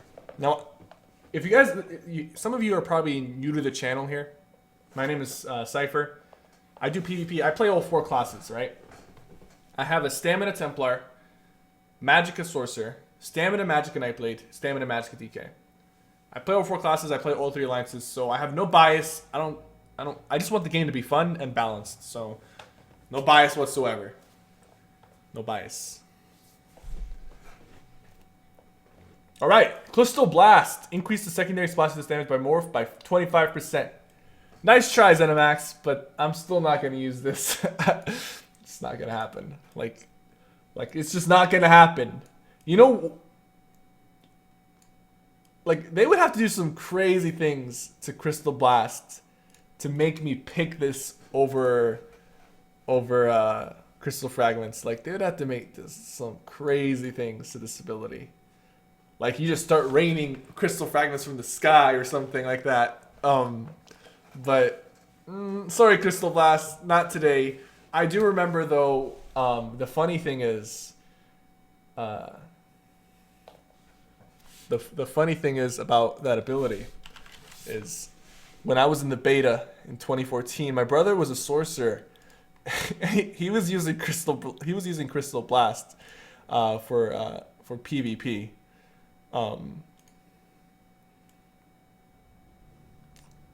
He was using Crystal Blast. This was the only time anyone associated with Cypher. There it is right there. Look at that. He's using it right here. The first time anyone associated with the name Cypher was using... The first and last time anyone associated with the name Cypher was using Crystal Blast. Nice try, Crystal Blast. Maybe next year. Maybe next year. Crystal Fragments is just far superior, man. It's just far superior, and there's reasons why. I mean, the AoE damage, like the splash, is good, but it's not. It's just not there, you know. It's not the meta doesn't ask for it. PvE, I don't know about PvE. Even PvE, I don't really think so. Daedric Mines. This morph no longer places 3 Daedric Mines in a line in front of you. Instead, the Daedric Mines can be placed at a ground-targeted projectile location 22 meters away. The mines will arm instantly in the normal triangular pattern. Ooh, that's malicious. That's malicious, man.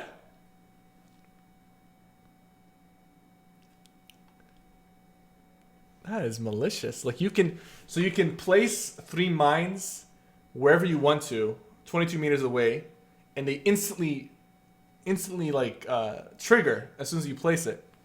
Now, like the other, for example, I'm probably still gonna go with the other morph for certain things, but like you can place this on people like from a distance, man. You can just be like, pew, and like place it like right around them. They're just like,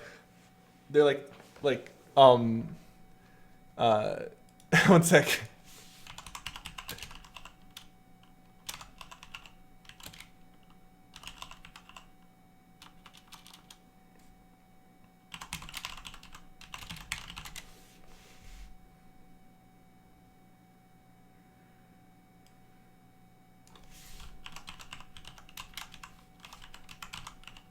Hold up. I gotta find this.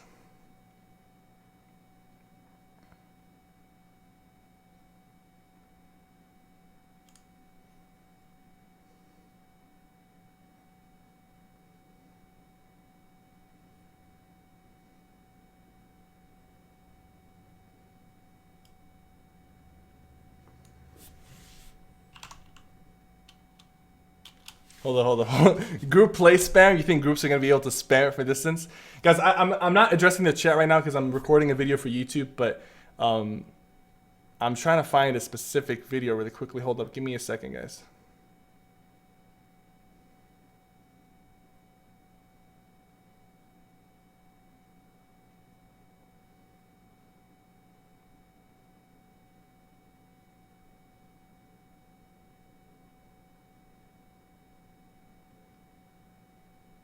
I believe it's in my favorites.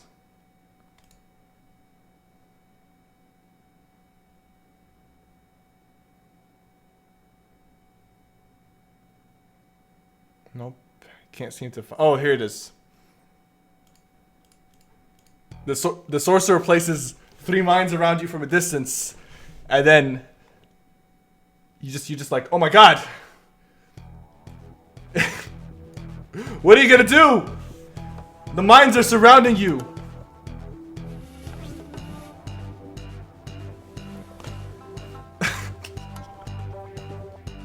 I don't know what this jutsu is, man.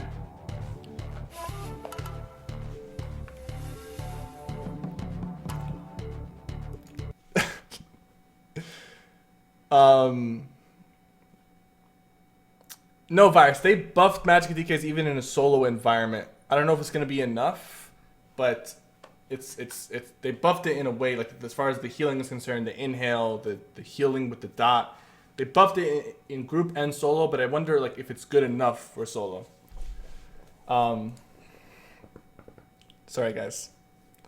That's really cool. I like this change. I think this is interesting. This is interesting. Dark Exchange. Increase the cost of this ability and its morph by 20%, but now return 20% more health, magic, and stamina. Alright. Negate magic. Fix an issue with its ability and its morphs would not apply to crowd control immunity to monsters at the end. Okay. This morph will now grant the minor intellect buff to you and nearby allies, and will not be removed if the cast's damage shield is removed. What is that?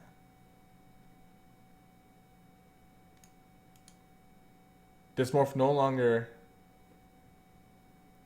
provides the minor mending buff. Wait, this is the other morph of... This is empowered ward instead of hardened ward. What does minor intellect do? I still don't think it's worth it. I still think harden is the way to go. I mean, unless you're running a pet build. Spell crit? I don't know about all that. I don't know about that, to be honest with you. Okay, the Twilight. This pet's special ability will now empower it, granting it a buff for 15 seconds that increases the Twilight's damage by 50% against targets below 50% health. This pet no longer passively grants the minor intellect buff while it's active, renaming this morph to Summon Twilight Tormentor. Magic Recovery. Okay. Magic Recovery. Alright. Increased activation range for the charged lightning synergy from this ability. Alright. The Atronach summoned by this ability and its morphs will now cast Break Free for 4 seconds after being crowd controlled. He can CC Break. The Atronach summoned by this ability and its morphs will now wait 3 seconds after being interrupted to recast its channeled zap. Alright. I don't really care about the pets, to be honest with you. I probably will never run a pet build in my life. Just don't like running pets. This pet special ability will now heal you in the country for 35% of maximum health. Note that spell will no longer heal you when it dies. Alright. Okay.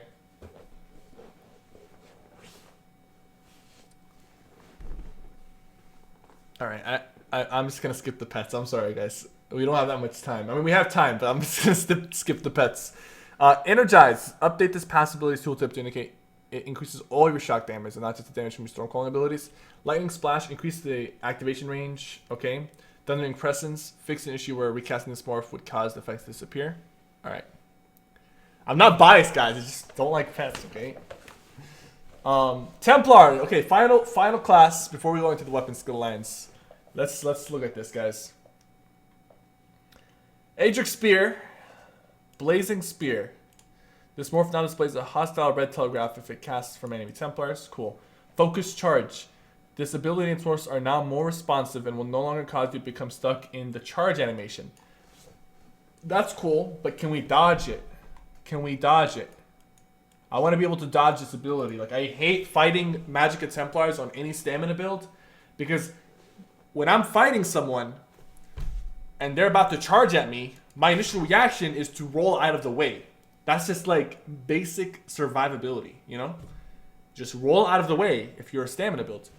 But when a Templar comes charging at you and you roll out of the way, you waste stamina rolling, you get jabbed right in the face while you're rolling, and then you get knocked down, and then you have to CC break again and roll out of their biting jabs. So I hope that you're able to dodge this, and Lotus Fan, because you know you're supposed to be able to dodge gap closes. It's the new meta. Piercing Javelin. Increase the range of this ability and its morphs to 28 meters. Okay, cool. This ability and its morphs no longer knock back and apply crowd control immunity to the nearest enemy on the final hit. Instead, they now snare that enemy by 70% every 2 seconds. That's a decent nerf. Wait, puncturing strikes is biting jabs, right?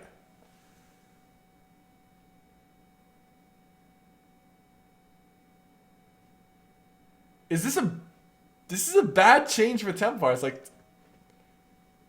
right? Or good? I don't know, man.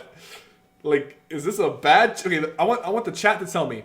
Is this a nerf or a buff? Because I'm confused here. Let me know in the chat. What do you think this is? Do you guys think this is a nerf or a buff to the nerf or buff? Just one word in the chat.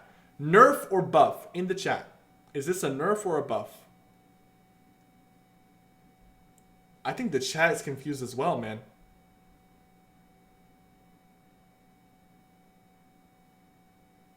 Okay, let's break this down. This ability and source no longer apply crowd control immunity to the nearest enemy. Snare the enemy by 70% for 2 seconds. So, is it snaring them on the first hit or the final hit? Because that's very important. If it's snaring them on the final hit, this is definitely a nerf. Very easily a nerf. If it's snaring them on the first hit, this is a buff because you're going to be able to land your jabs more. But you would have to have other forms of, like, you know, CC. Like, it's a bit of a mix, man.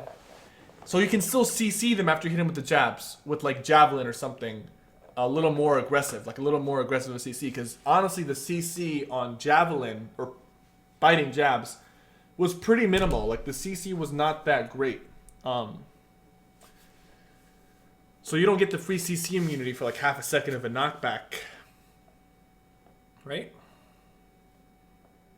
It can go either way, in my opinion. We'll see how this changes the meta. It says on final hit. Well, no, it says this ability in its morphs no longer knock back and apply CC immunity to the nearest enemy on the final hit. Instead, they now snare the enemy by 70% for 2 seconds. But it doesn't say if it's snaring them for 2 seconds on the final hit. I don't think it's the final hit that applies the snare. I think it initially applies the snare. And 70% is a pretty big snare. I think it's a buff. Increase the radius of this ability and source to 6 meters from 5 meters. It should be 7 meters. I mess with this ability a lot. People don't even use radial sweep. They rather use Dawnbreaker. Radiant Ward. Increases seal strength from this bonus to 6% per enemy hit from 5%. That's a huge buff, man. Not really. 6 to 5. That's whatever. Backlash. Increase the maximum damage limit for this ability in its force by 25%, but decrease the damage stored amount by 66%. In addition, this ability in its force can no longer be reflected. I don't know what this even. I don't know about this at all.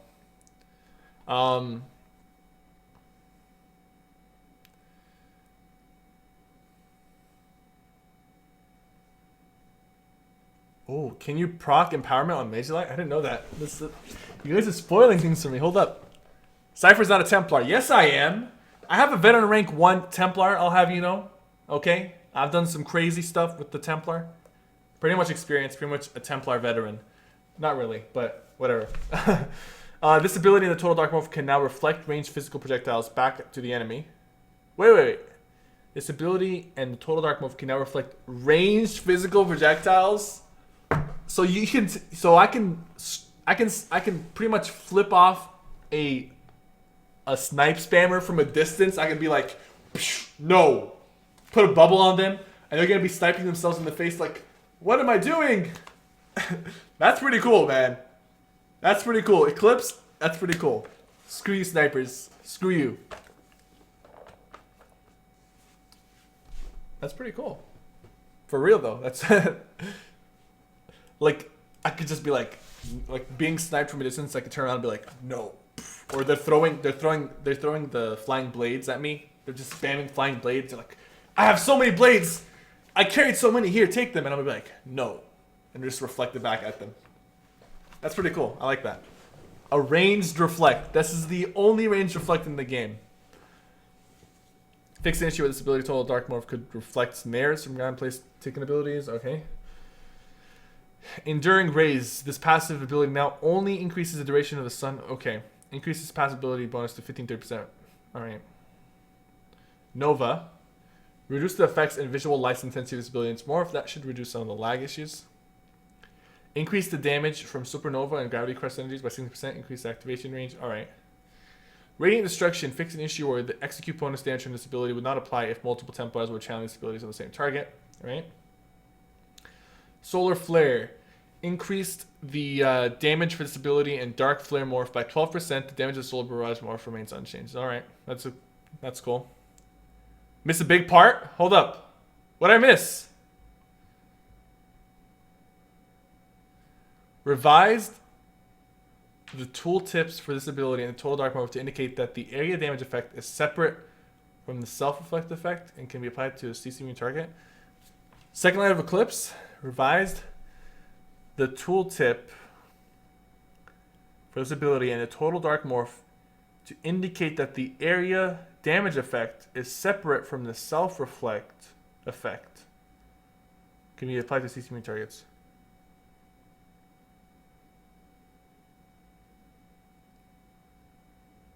I don't get it.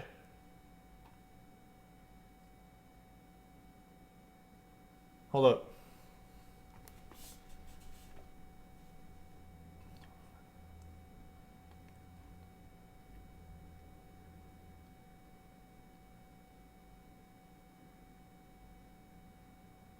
Perma Eclipse can be applied to a CC immune target.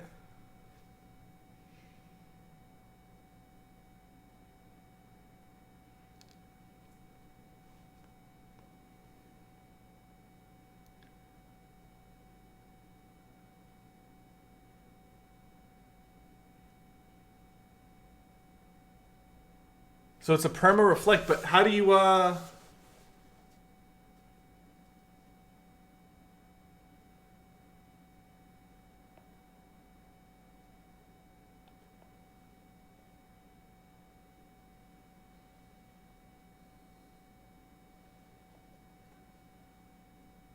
I don't think it's a permanent reflect, guys. Because if it was a permanent reflect, you'd have to constantly CC break it, even while CC immune. It's not a permanent reflect. Instead of being immune to Eclipse after you CC break like others, you can just put it back on after you break it. The AoE damage that Eclipse has can be applied to a CC immune target. So you can put Eclipse on someone and it will explode, but if they're CC immune, you will not be able to reflect projectiles from that opponent. Right?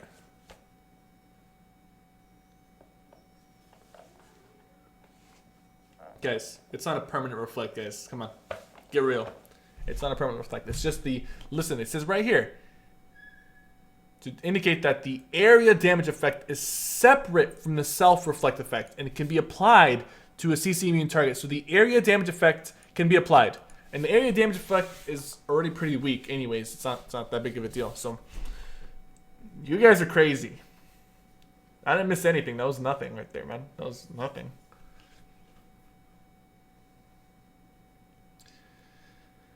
Okay. Increase the area damage when the effect ends by 50%. Okay, so they did increase the AoE damage when it ends. Can be placed on a limited amount of targets, but it no longer reflects single target spells back to enemy. Cool, I think. Vampire's Bane. Increase the damage over time for the stamp from 9 seconds to 7 seconds. Alright. Restoring Life. Breath of Life. This morph now steals health instead of adding it. No, that doesn't do that. This morph now only fires 1 additional secondary heal. Previously 2 heals. Yes. Yes. I'm not biased at all, but yes. I'm not biased at all, guys. I'm not biased. I promise I'm not biased. I'm serious, guys. There's no bias in my... Yes. Thank you. Thank you.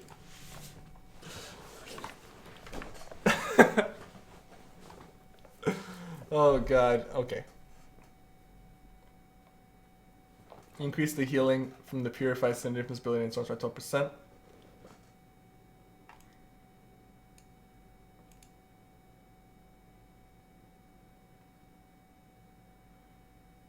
So, but they increased the healing by another 12%. So,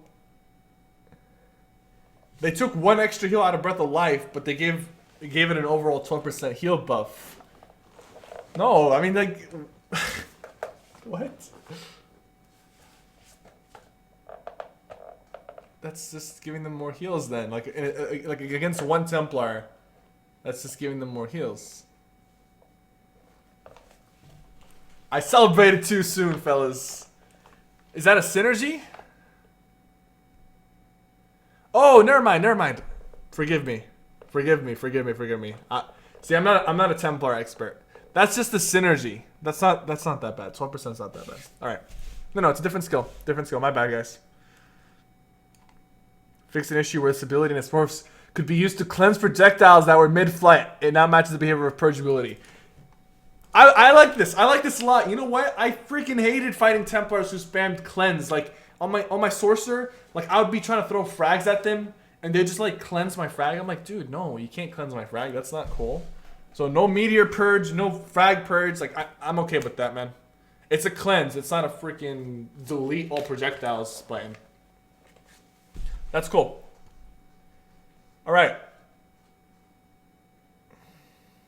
Yeah, it's talking about the synergy. It's a heal over time, so it's not the actual heal. Focused healing. This passive ability now grants you the major mending buff while standing in your own cleansing ritual, rune focus, or red passive effects, and for up to 2/4 seconds after leaving them at ranks 1 through 3, instead of granting you to allies standing in your own cleansing. Grants use major. I don't know. Ariana Kishi Magic DK confirmed.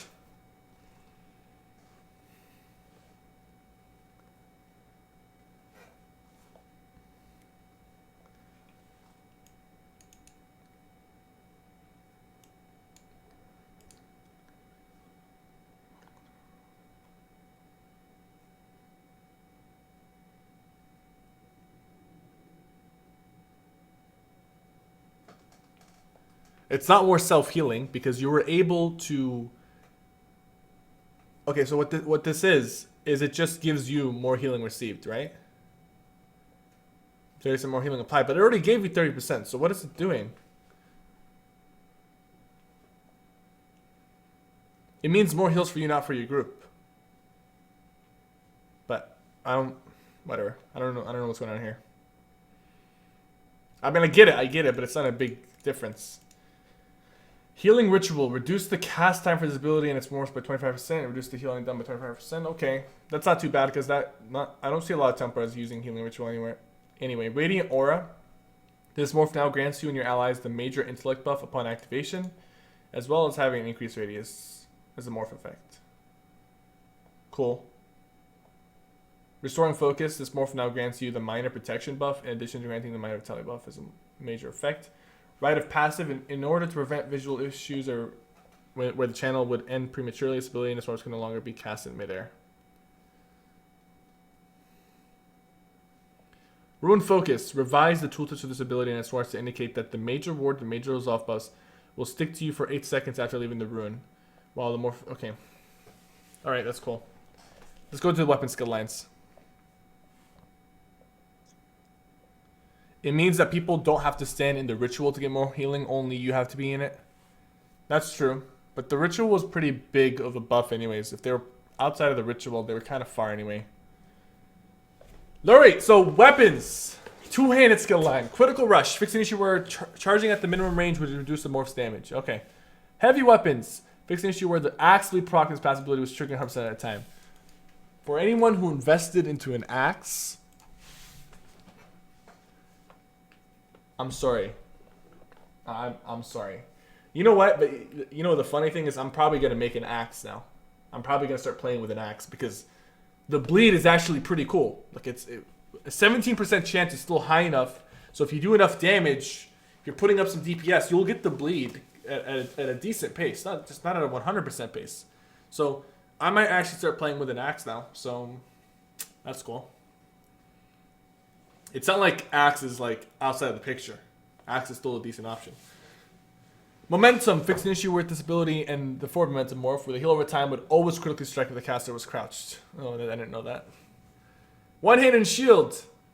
Defensive stance. Fix an issue where the visual effects of this ability and its source would fade earlier than the buff duration.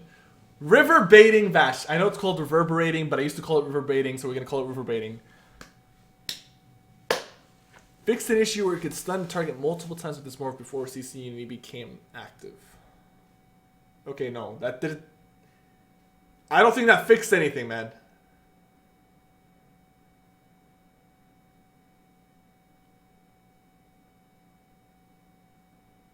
Yeah, bleed is still good. I'm gonna probably play with an axe. Guys, this was not a... Like, this didn't really fix the issue with Reverberating Bash.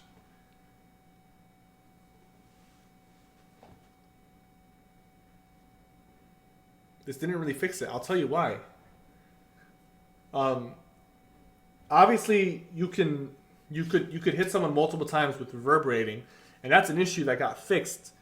But that's not the issue that made reverberating powerful. Because I never got mad because someone hit me multiple times with a reverberating bash. I'm going to test this when I get on.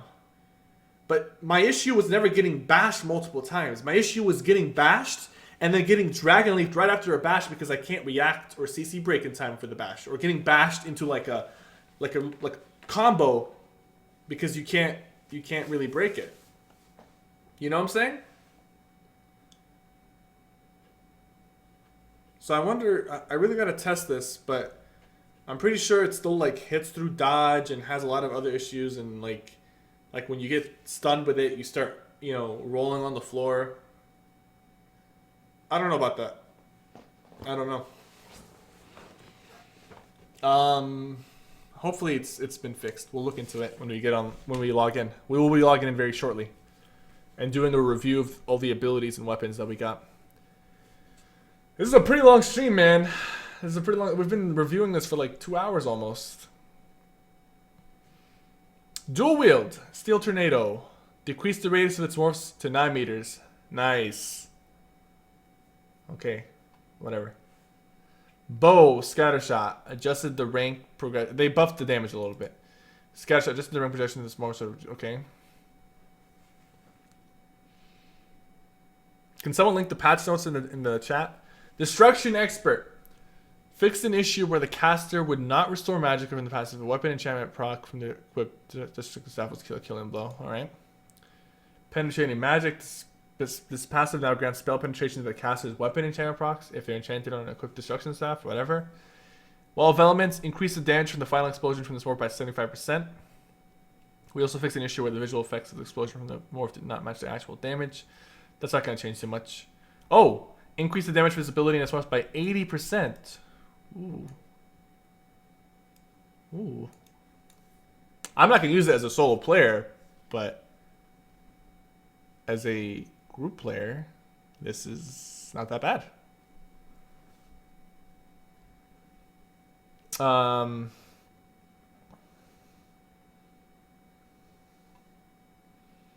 Restoration Staff.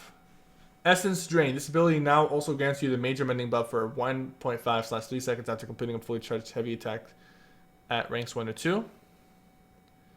Major mending is magic. Wait.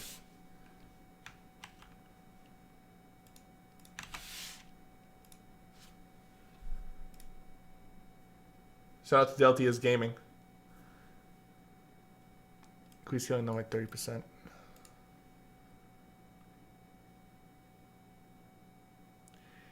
I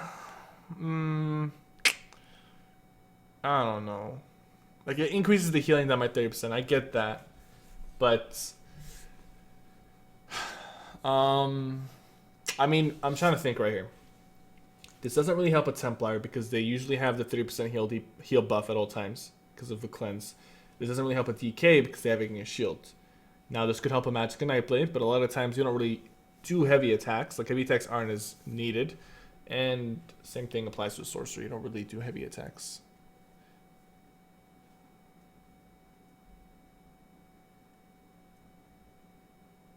Whatever.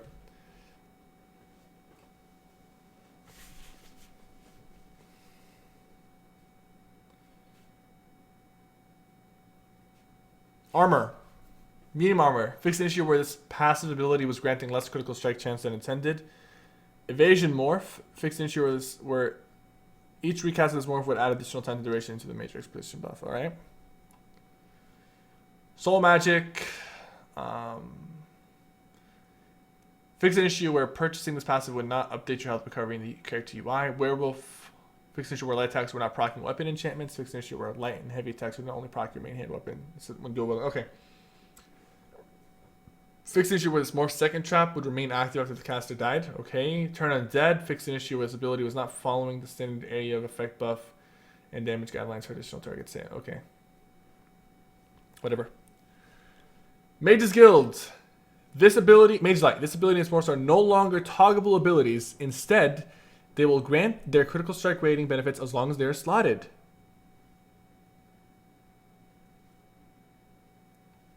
Similar to Expert Hunter. Now the question is,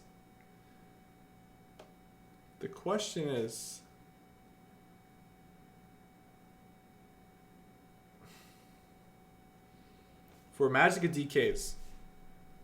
This is a buff. This is definitely a buff, by the way. Definitely a buff. Rage Gun, there's been some good news for Magic DK. I don't know if it's gonna be competitive in solo play, but it's definitely gotten a lot better in solo play, and especially in group play. So there's been quite a few changes for the Magic DK, and I'll be posting this to YouTube, and we'll be testing a lot of things throughout the week. But let me read this whole thing.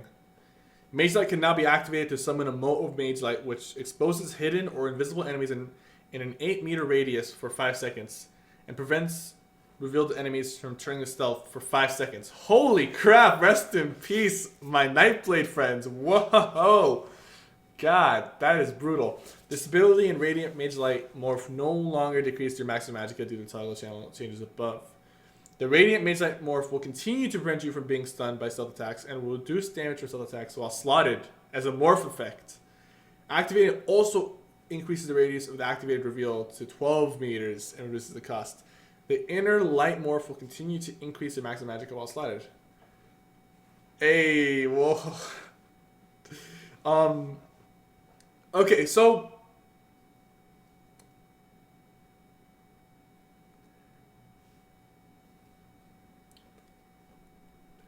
this is pretty big. Right? Nightblades who cloak a lot, rely on cloak. I feel your pain. But the question is, why would any Magicka DK in PvP run Inferno over this Mage Light? So all that talk about Inferno being potentially useful in PvP, throw that out. It's still a PvE ability in my opinion. Mage Light is the PvP ability you want to put on your bar. Because Mage Light gives you passive, Mage Light gives you detection and max magicka and critical strike bonus, all that stuff. So the other morph, so if you compare the Mage Light to the DK's Inferno, run both. Running both would be overkill because you would only be getting the fireball on the DK. But oh dude, this is great. Mage Light is nice.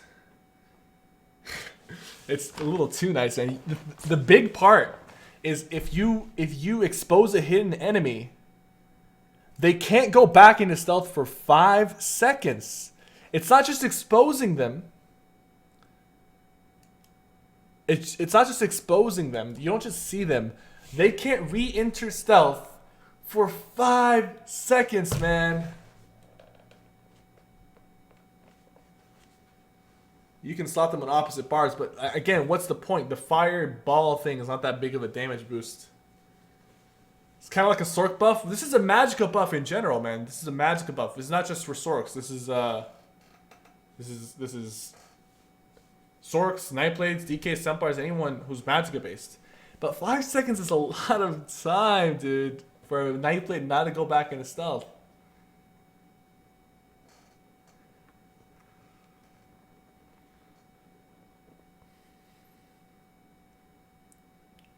Hold up. Someone just brought out a really important...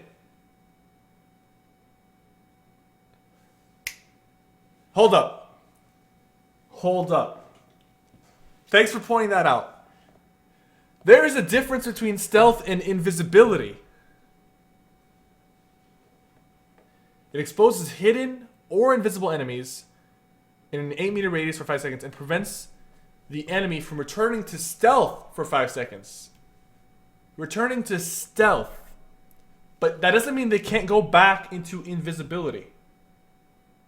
They can go back and become invisible. Right? As long as they get out of the radius. The 8-meter radius. They can go back and become invisible as long as they leave the radius, but they can't crouch and go back into stealth for 5 seconds. So you can still cloak if you get out of range. So I mean, that's not. I mean, it's bad. I mean, it's bad for Nightblades. Like more people will be running Mage Light and having it on their bar, but you'll still be able to go back and cloak. And we will test this, guys. But look, it says right here, as far as words are concerned, people are telling me, guys, it says invisible right here. It will reveal hidden or invisible enemies, but when it says prevents revealed enemies from returning to stealth, it says returning to stealth, not invisibility. It says stealth. There's a difference between invisible and stealth. You can be in stealth, and you can be invisible, and you can be invisible and in stealth at the same time. We will test all this stuff. We gotta test it down, guys. We gotta test all this. We gotta test it, guys. We just gotta test it. We're gonna log into the PTS very shortly to test everything, man. It's still downloading for me. Should be done soon, hopefully. The inner light morph will continue to increase your max magic while slotted.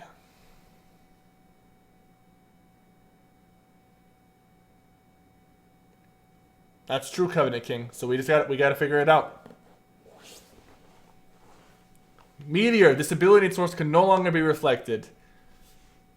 Boo. I don't think that's cool. Like,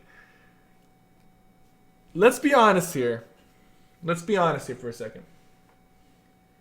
You gotta be smart when you're playing this game. You don't have to be smart, but when you were casting a meteor, you had to think a little bit about what you were doing, because if you cast it on the wrong guy, you're gonna get a meteor thrown right back at your face.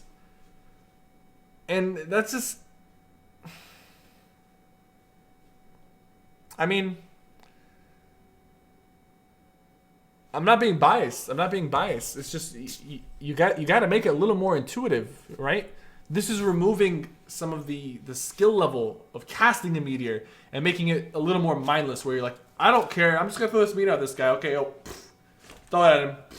Buckets. You know? How about, okay, that guy's a DK. How about I don't cast it on the freaking DK and cast it on someone else? You know what I'm saying? Nah, man, I don't know about this. I don't know about this, man. No, it shouldn't be that way. You should be able to reflect meteor. It's a projectile. People have to be smart with their ultimates. You can't just be throwing meteors left and right, man.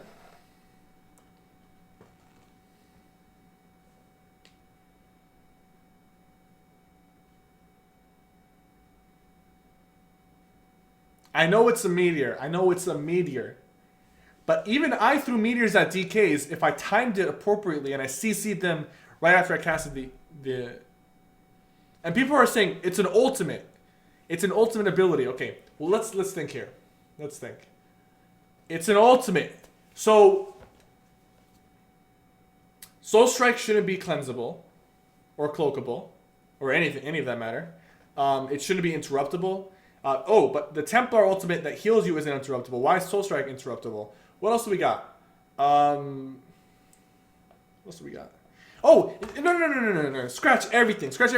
If you're going to do this, make Meteor dodgeable. That's simple. No. This is simple. This is easy. Okay. Guys. I just realized why I'm annoyed by this fix. Okay? Let me explain to you why I'm annoyed by this fix. It's all about options. Okay? It's all about options. When a meteor's coming at you, you can reflect it, you can cloak it, you can block it. But if you can't reflect and cloak, I don't know if you can still cloak it, but the issue is you can, like for example, a Dragon Leap. A Dragon Leap's coming at you, you can dodge roll the Dragon Leap. You can dodge roll these other ultimates. You can avoid them. But if you're going to make Meteor unreflectable, you got to give people the option to dodge roll away from a Meteor. And don't tell me no ultimates should be should be dodgeable, because if all ultimates become undodgeable, you're creating a silly meta. People have to be able to land their shots. You gotta actually have to work to land your shots. So now you can't purge meteor, you can't reflect it. I don't know if you can cloak it, but it shouldn't be the only option that you have is to block it, because that's not fair. People who are not using one-hand shield are gonna suffer from having to block it.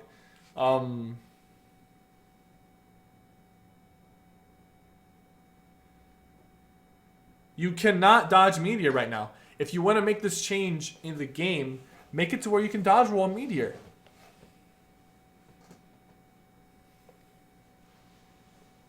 That's what I think. I think it should be reflectable, man. I make it to where you have to think before you're casting an ultimate. A lot of these large groups who just have like so much ultimates to cast, they don't care. They'll just throw meteors left and right. Like they don't care. They'll just toss meteor here, there. They keep throwing it. They already don't think about it, and now they really don't have to think about it because they're not going to get reflected. This is the PTS guys, so obviously ZeniMax is still looking into stuff and they're going to listen to our feedback. I get it when people say meteor shouldn't be reflectable, but come on now. Okay. No. If meteor, you have to take one or the other.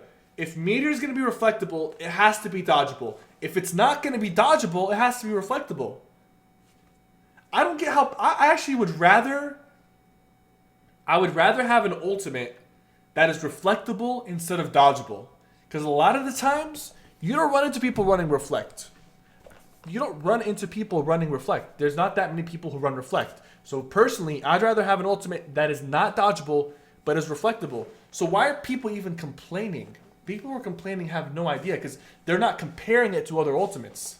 They're not comparing it.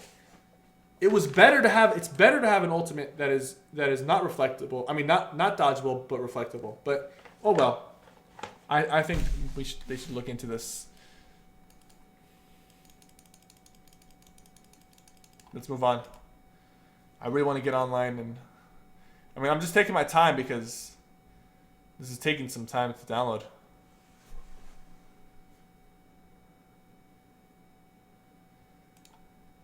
All right. Might of the Guild. This passive ability can now proc the Empower buff from Mage Light and its morphs. So this is good because, well, this good and bad. Good and bad. Gankers just got buffed by 20% because of this. They got a 20% damage buff. Because a lot of Gankers back then, they would cast Mage Light into a Wrecking Blow to get the 20% damage buff.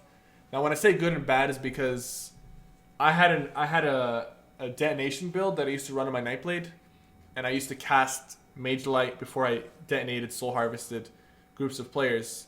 So...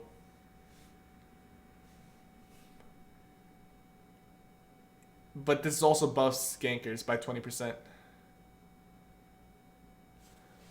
Daniel, it's PS4 Guild EU.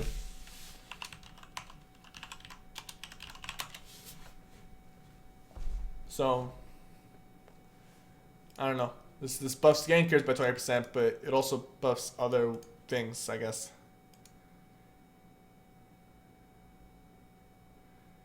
But again, this goes back to like... This kind of, if you're a Magic DK running this, you don't have to run Entropy for the spell damage or the Might of the Guild proc. You can run multiple weapons and this instead of the other Mage Light and Entropy. We don't need Entropy anymore. Not everyone doesn't need Entropy. DKs don't need Entropy. Wait, Sorcerers don't need Entropy either. Hold up. Sorcerers don't need Entropy because they have Power Surge. They can run Mage Light and Power Surge, which is honestly better. But we gotta compare cost value. How much does Mage Light cost compared to Entropy? Doesn't Entropy cost like 1k? Doesn't Mage Light cost like 2.5k? I don't know. But do you get removed from stealth when you cast Mage Light? That's important. We got to test it out, man. We got to test everything out. Let's continue. We're almost done, guys. We're almost done. The PTS is also almost done downloading. Let's go through this. Bone Shield, increase the activation range. Alright, Inner Fire, the radiant synergy from its ability and its source now require the synergy user to target the enemy afflicted with Inner Fire to activate it. We also increase the damage on the radiant.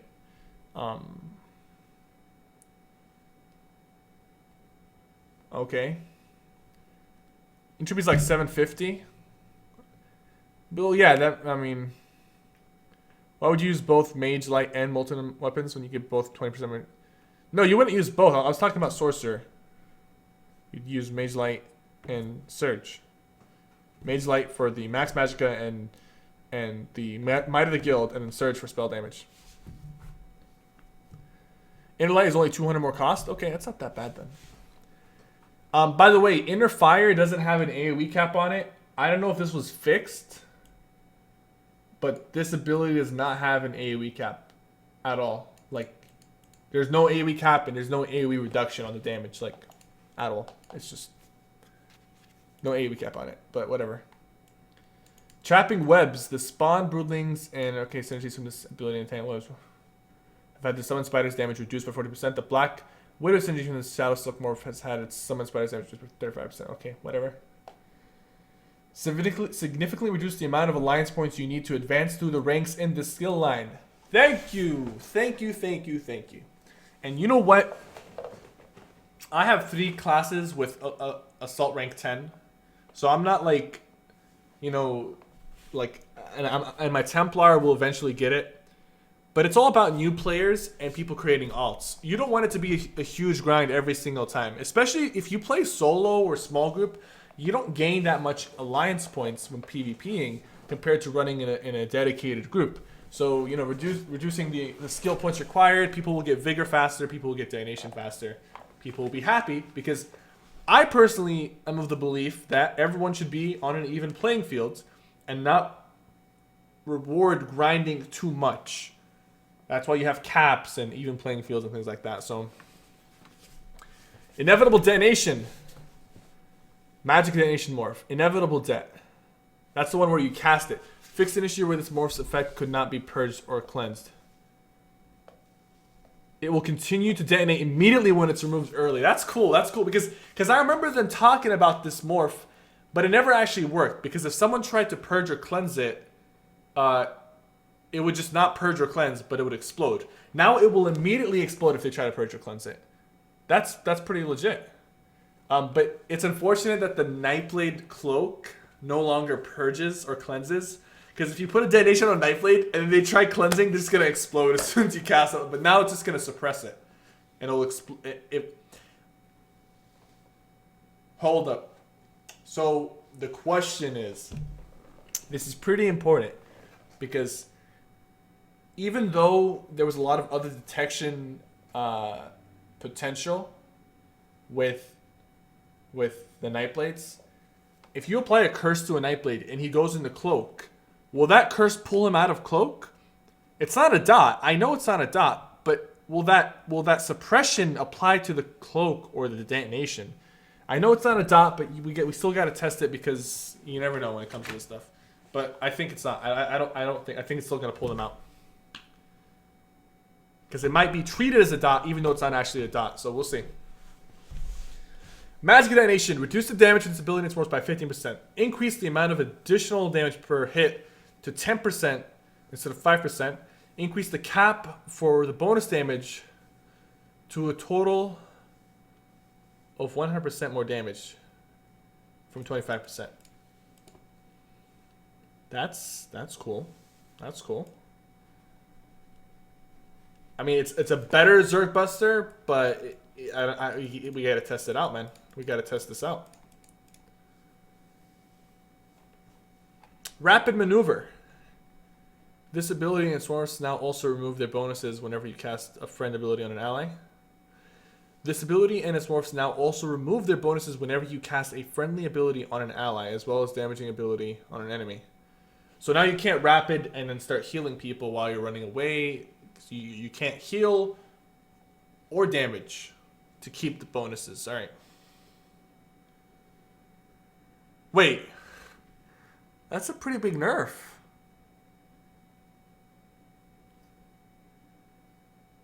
It says ally, but I'm pretty sure that also means yourself. So does that mean you cannot like heal while you're running away with rapid maneuver?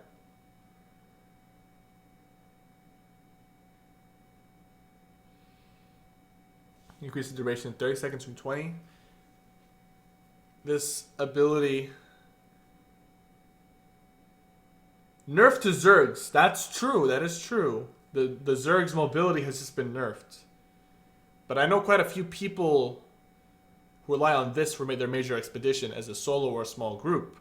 Even small groups are getting nerfed with this.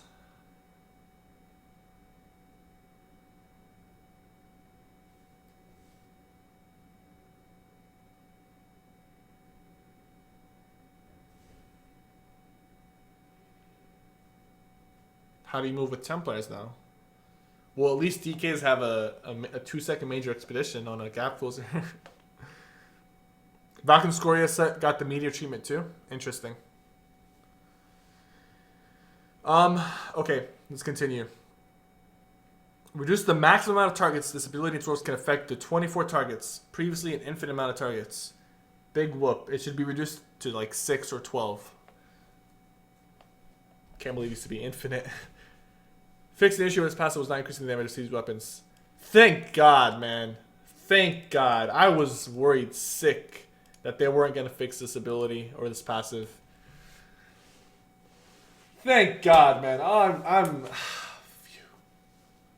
Oh, I can rest easy now, fellas. I can rest easy. My poor heart couldn't take it anymore, man. I'm sorry. I'm just... significantly reduce the amount of alliance points you need to advance through the... Significantly reduce the amount... Okay, that's cool. Barrier. Reduce the amount of... From 20 to 6 targets. Thank you. That's cool. A+. Nerf those Zergs, baby. Reduce the cost of this ability and source to 200 from 250. That's also cool. That's not bad. That's cool. I like it. I like it a lot. Battle Resurrection. Fix an issue where this ability would not function inside the Imperial City and Imperial City sewers. Efficient Purge. Increase the cost of this ability by 32%. I don't know about that. Let me explain myself here. Because you gotta combine it with multiple things, right?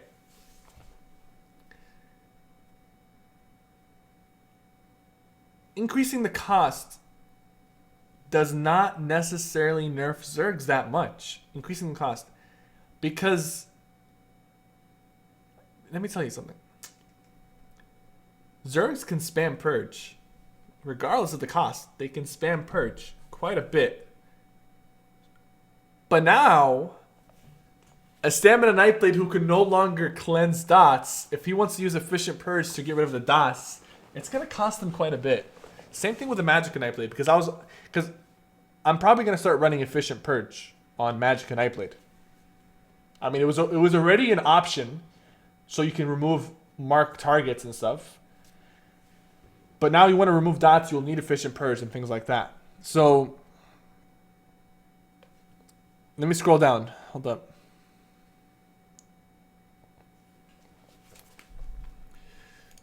I'm at 85% download right now.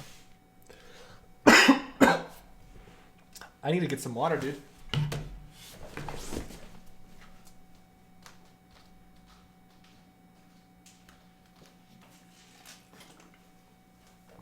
I've been talking for like 10 years straight. You can't use cloak to remove dots anymore, guys.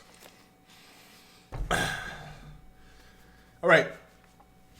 This ability source no longer drain stamina every second. They are toggled on. They will continue to charge an upfront stamina cost. Charge stamina for each intercepted attack. I don't think people will use this anyways. Purge. Reduce the amount of targets ability and expect more effects to a maximum of 6 targets instead of 20. A+. A+ right there. RIP. Increase the radius of this ability and morphs to 18 meters from 12 meters. Alright, cool. This ability and its morphs now only affect your group instead of any friendly nearby ally. That's interesting. I mean, it's like... No, you know what?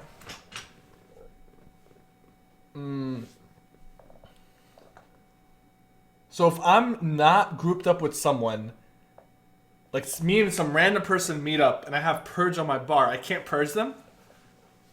That's a bit weird, man. I don't know.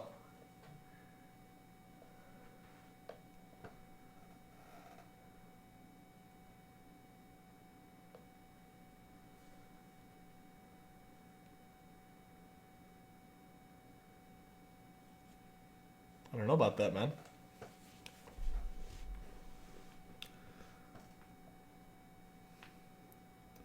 Solo players can't help each other. Ball groups.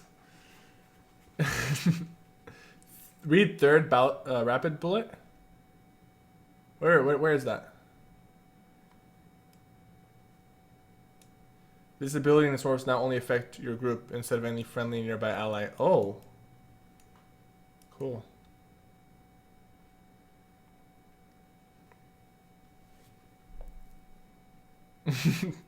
People are rejoicing, man. In the chat. They're like, screw knife blades. Alright,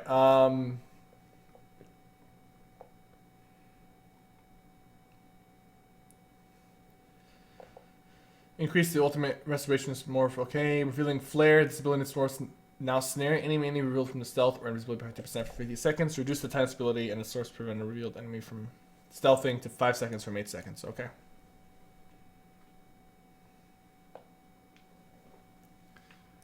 Argonians! They are now the best race in the game. Argonian resistance. Increase the maximum health bonus from this passive ability to 369% from 246. Not quite. Not quite. Not quite what we need for the Argonian class, but... not quite. They still need more than that, in my opinion. Wait for the CP tree. We got to get into the CP tree right now. This is a long patch notes. The Apprentice. Elemental Expert. This ability now increases Flame, Frost, Shock, and Magic.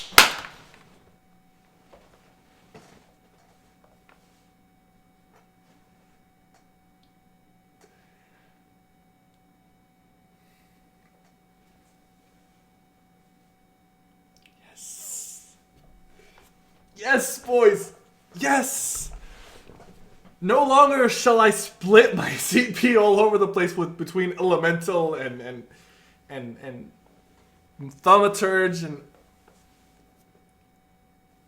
Yes. Oh my god, that is such a big change. I love it.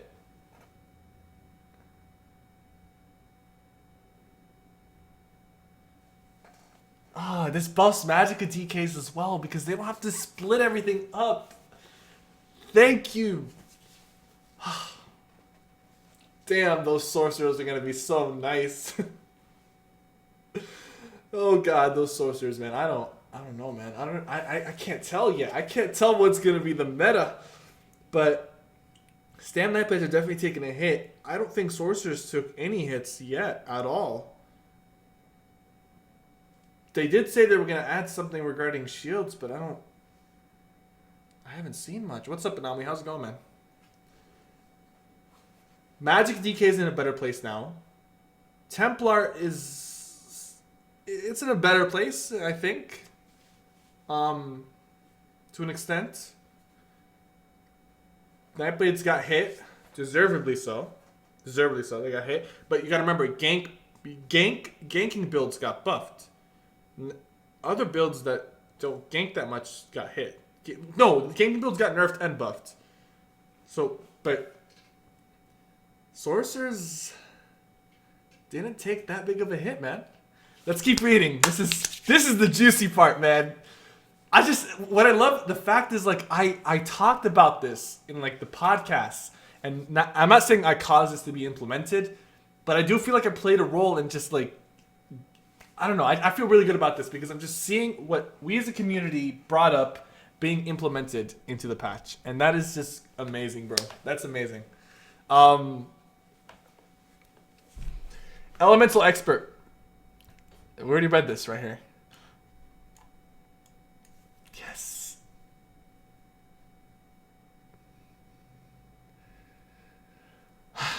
Update this abilities tooltip to indicate it has always given a flat value of spell penetration that scales with your level.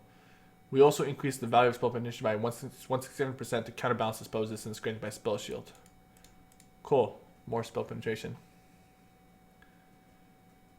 The Atronach. Blade Expert. This ability now increases the light and heavy attack damage of all melee weapons. Thank you. Thank you, because it was annoying where, like, if you ran a mace and an axe and a sword on your back bar, like, you had to put your points everywhere. This is cool. Instead of, yeah, this is cool. Melee Weapon Expert. That's cool. That's cool. I like that. Heavy Weapon Expert. This ability now gives you damage against damage shields. What? I mean...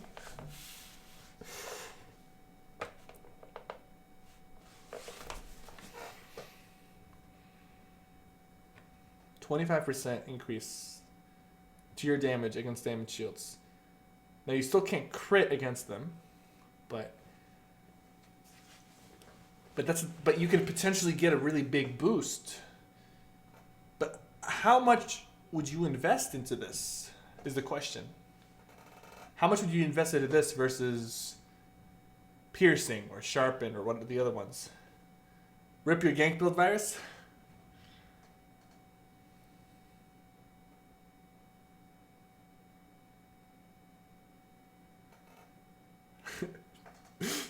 People are so like people are just flying back and forth in the chat. They're like, screw knife blades, no, screw sorks, buff DKs. Oh my god, I'm gonna be so good. Oh my god, I'm gonna be so bad. People get all crazy when there's patch released. This is cool. This is cool. The lady. Update this ability skill tip to indicate it only procs on direct damage abilities and not damage over time abilities. Cool. Elemental Defender. This ability now reduces damage. Okay, so this is Hardy. And now Hardy reduces poison, disease, and physical damage dealt to you. Wait, and magical damage? I think this is a... No. I think this has to be an error. This has to be an error. Hold up. This has to be there. Because I see Elemental Defender reducing magic damage, and I see Hardy reducing magic damage. Someone tell me this is an error or something. This has to be an error. Like,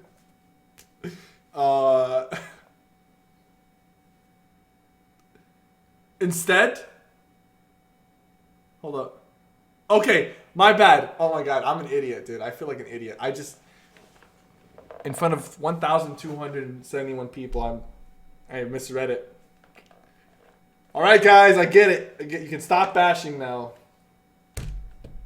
Misreading for the win. Guys, I've been reading this for the past 2.5 hours. Give me some slack, okay? Give me a break. Calm down. Hop off, okay? Hop off. It's been a long read, okay? I'm overwhelmed with the amount of changes. Just relax, okay? You don't have to be this way, man. We could have been friends, but you guys pushed me while I was down. I get it. I read it wrong. Instead. It's not magic. I read it wrong. Relax. Stop being mean. We're at 88%, man. How long is this taking, bro? It's taking forever. Thank you, Tuner. I appreciate it, man.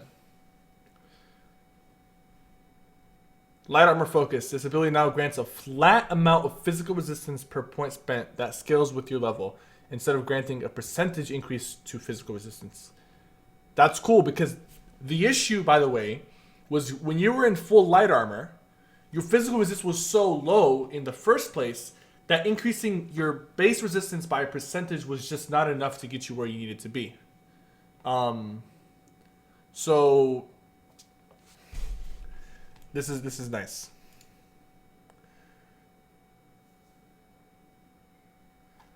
The Lord, Heavy Armor Focus. This ability now grants a flat physical resistance. Okay, cool. Nourishing. This ability now reduces light and heavy attack damage dealt to you instead of increasing the effectiveness of healing potions. Yeah, I guess so. I don't see anyone really putting points into that, but you could if you wanted to. if you had enough points. The Lover. Battle Roar. They put the DK passive in here. No, they didn't. Fixed an issue where placing points into this passive ability would cause a synergizer champion to start to stop working. Okay? The Ritual. Piercing. Updated this ability tooltip to indicate it has always given a flat value of physical penetration that scales with your level. We also increased the value of physical penetration by 167% to counterbalance the physical resistance. Alright. Thaumaturge. I wonder what Thaumaturge says. This ability now increases the damage done by damage over time effects instead of increasing... Oh. So just dot boost. It's just a dot boost now. That's cool. Like, I mean, I'm all for encouraging dot builds. And by making Cloak not counteract dots very easily, it helps. Increasing purge costs and all that stuff helps. So I'm glad that they're trying to reintroduce dots as a form of PvP and an offensive game. So that's good to see. This helps DKs as well. Jabs, I think, counts as a dot. So burning embers, all that stuff. That's nice. That's nice. The Steed. Medium armor focus. All right, we already went through this. The flat physical and spell resistance. I don't care about these monsters, man. Josh Brooks, thank you so much for the $5 donation, man. All the donations and sub things are off, but I'm going to read over everyone who donated and stuff once we get the chance. Does that mean Storks have to go into Spell Pin? Well, they can if they wanted to. They don't have to. Let's go through this. Itemization.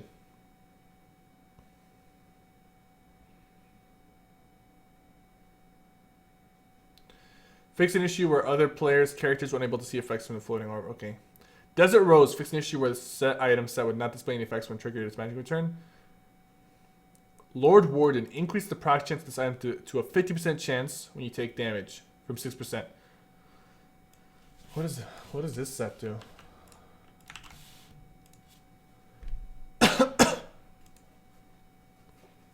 Lord Warden. This is a 2-piece set? 6% chance when hit to summon a shadow orb that adds 7k spell resistance to nearby ally. Oh. So just, that's a buff to groups, man. That's just the, but I don't think anyone's going to run it. People are asking me questions like, what happened to Stanblade? Guys, I can't go back right now. We've been reading this for the past 3 hours almost. So I'll upload this whole thing to YouTube and we'll definitely be testing for the next week. Master Weapons. Fix an issue where the Master's Greatsword and Master's Dagger enchantments were providing both weapon and spell damage. They now only provide weapon damage as really intended. Maw of the Infernal. The Dangerous Stun with this item set now moves in turns while casting its fiery breath, similar to the behavior of crematorial guards. Cool. But no one's really going to use this. Molekina. Fix an issue where the 2-piece overkill bonus would still proc if you use an ability that did not have a cost in between the 2 light attacks. Alright. Night Flame. Increase the healing done of the totem summoned by this. Okay. Spawn of Mephila. Increase the proc chance of this item set to a 100% chance when you hit with a fully charged heavy attack. Up from 50%. That's cool for PvE. I don't know about PvP.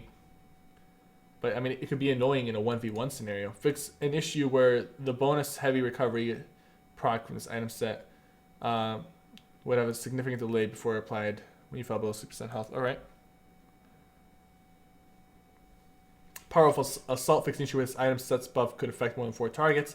Shield Breaker. Fix an issue where a heavy attack that cleared damage shields would still proc this item set's extra damage. Alright. Falcon Scoria. The meter center from this item can no longer be reflected. Increase the proc chance of this item set to 6% when dealing damage instead of 4%. Increase the damage over time. Okay, cool.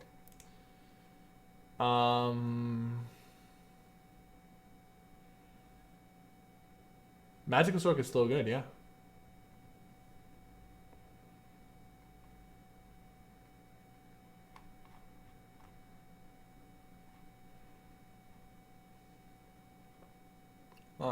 This is all UI stuff.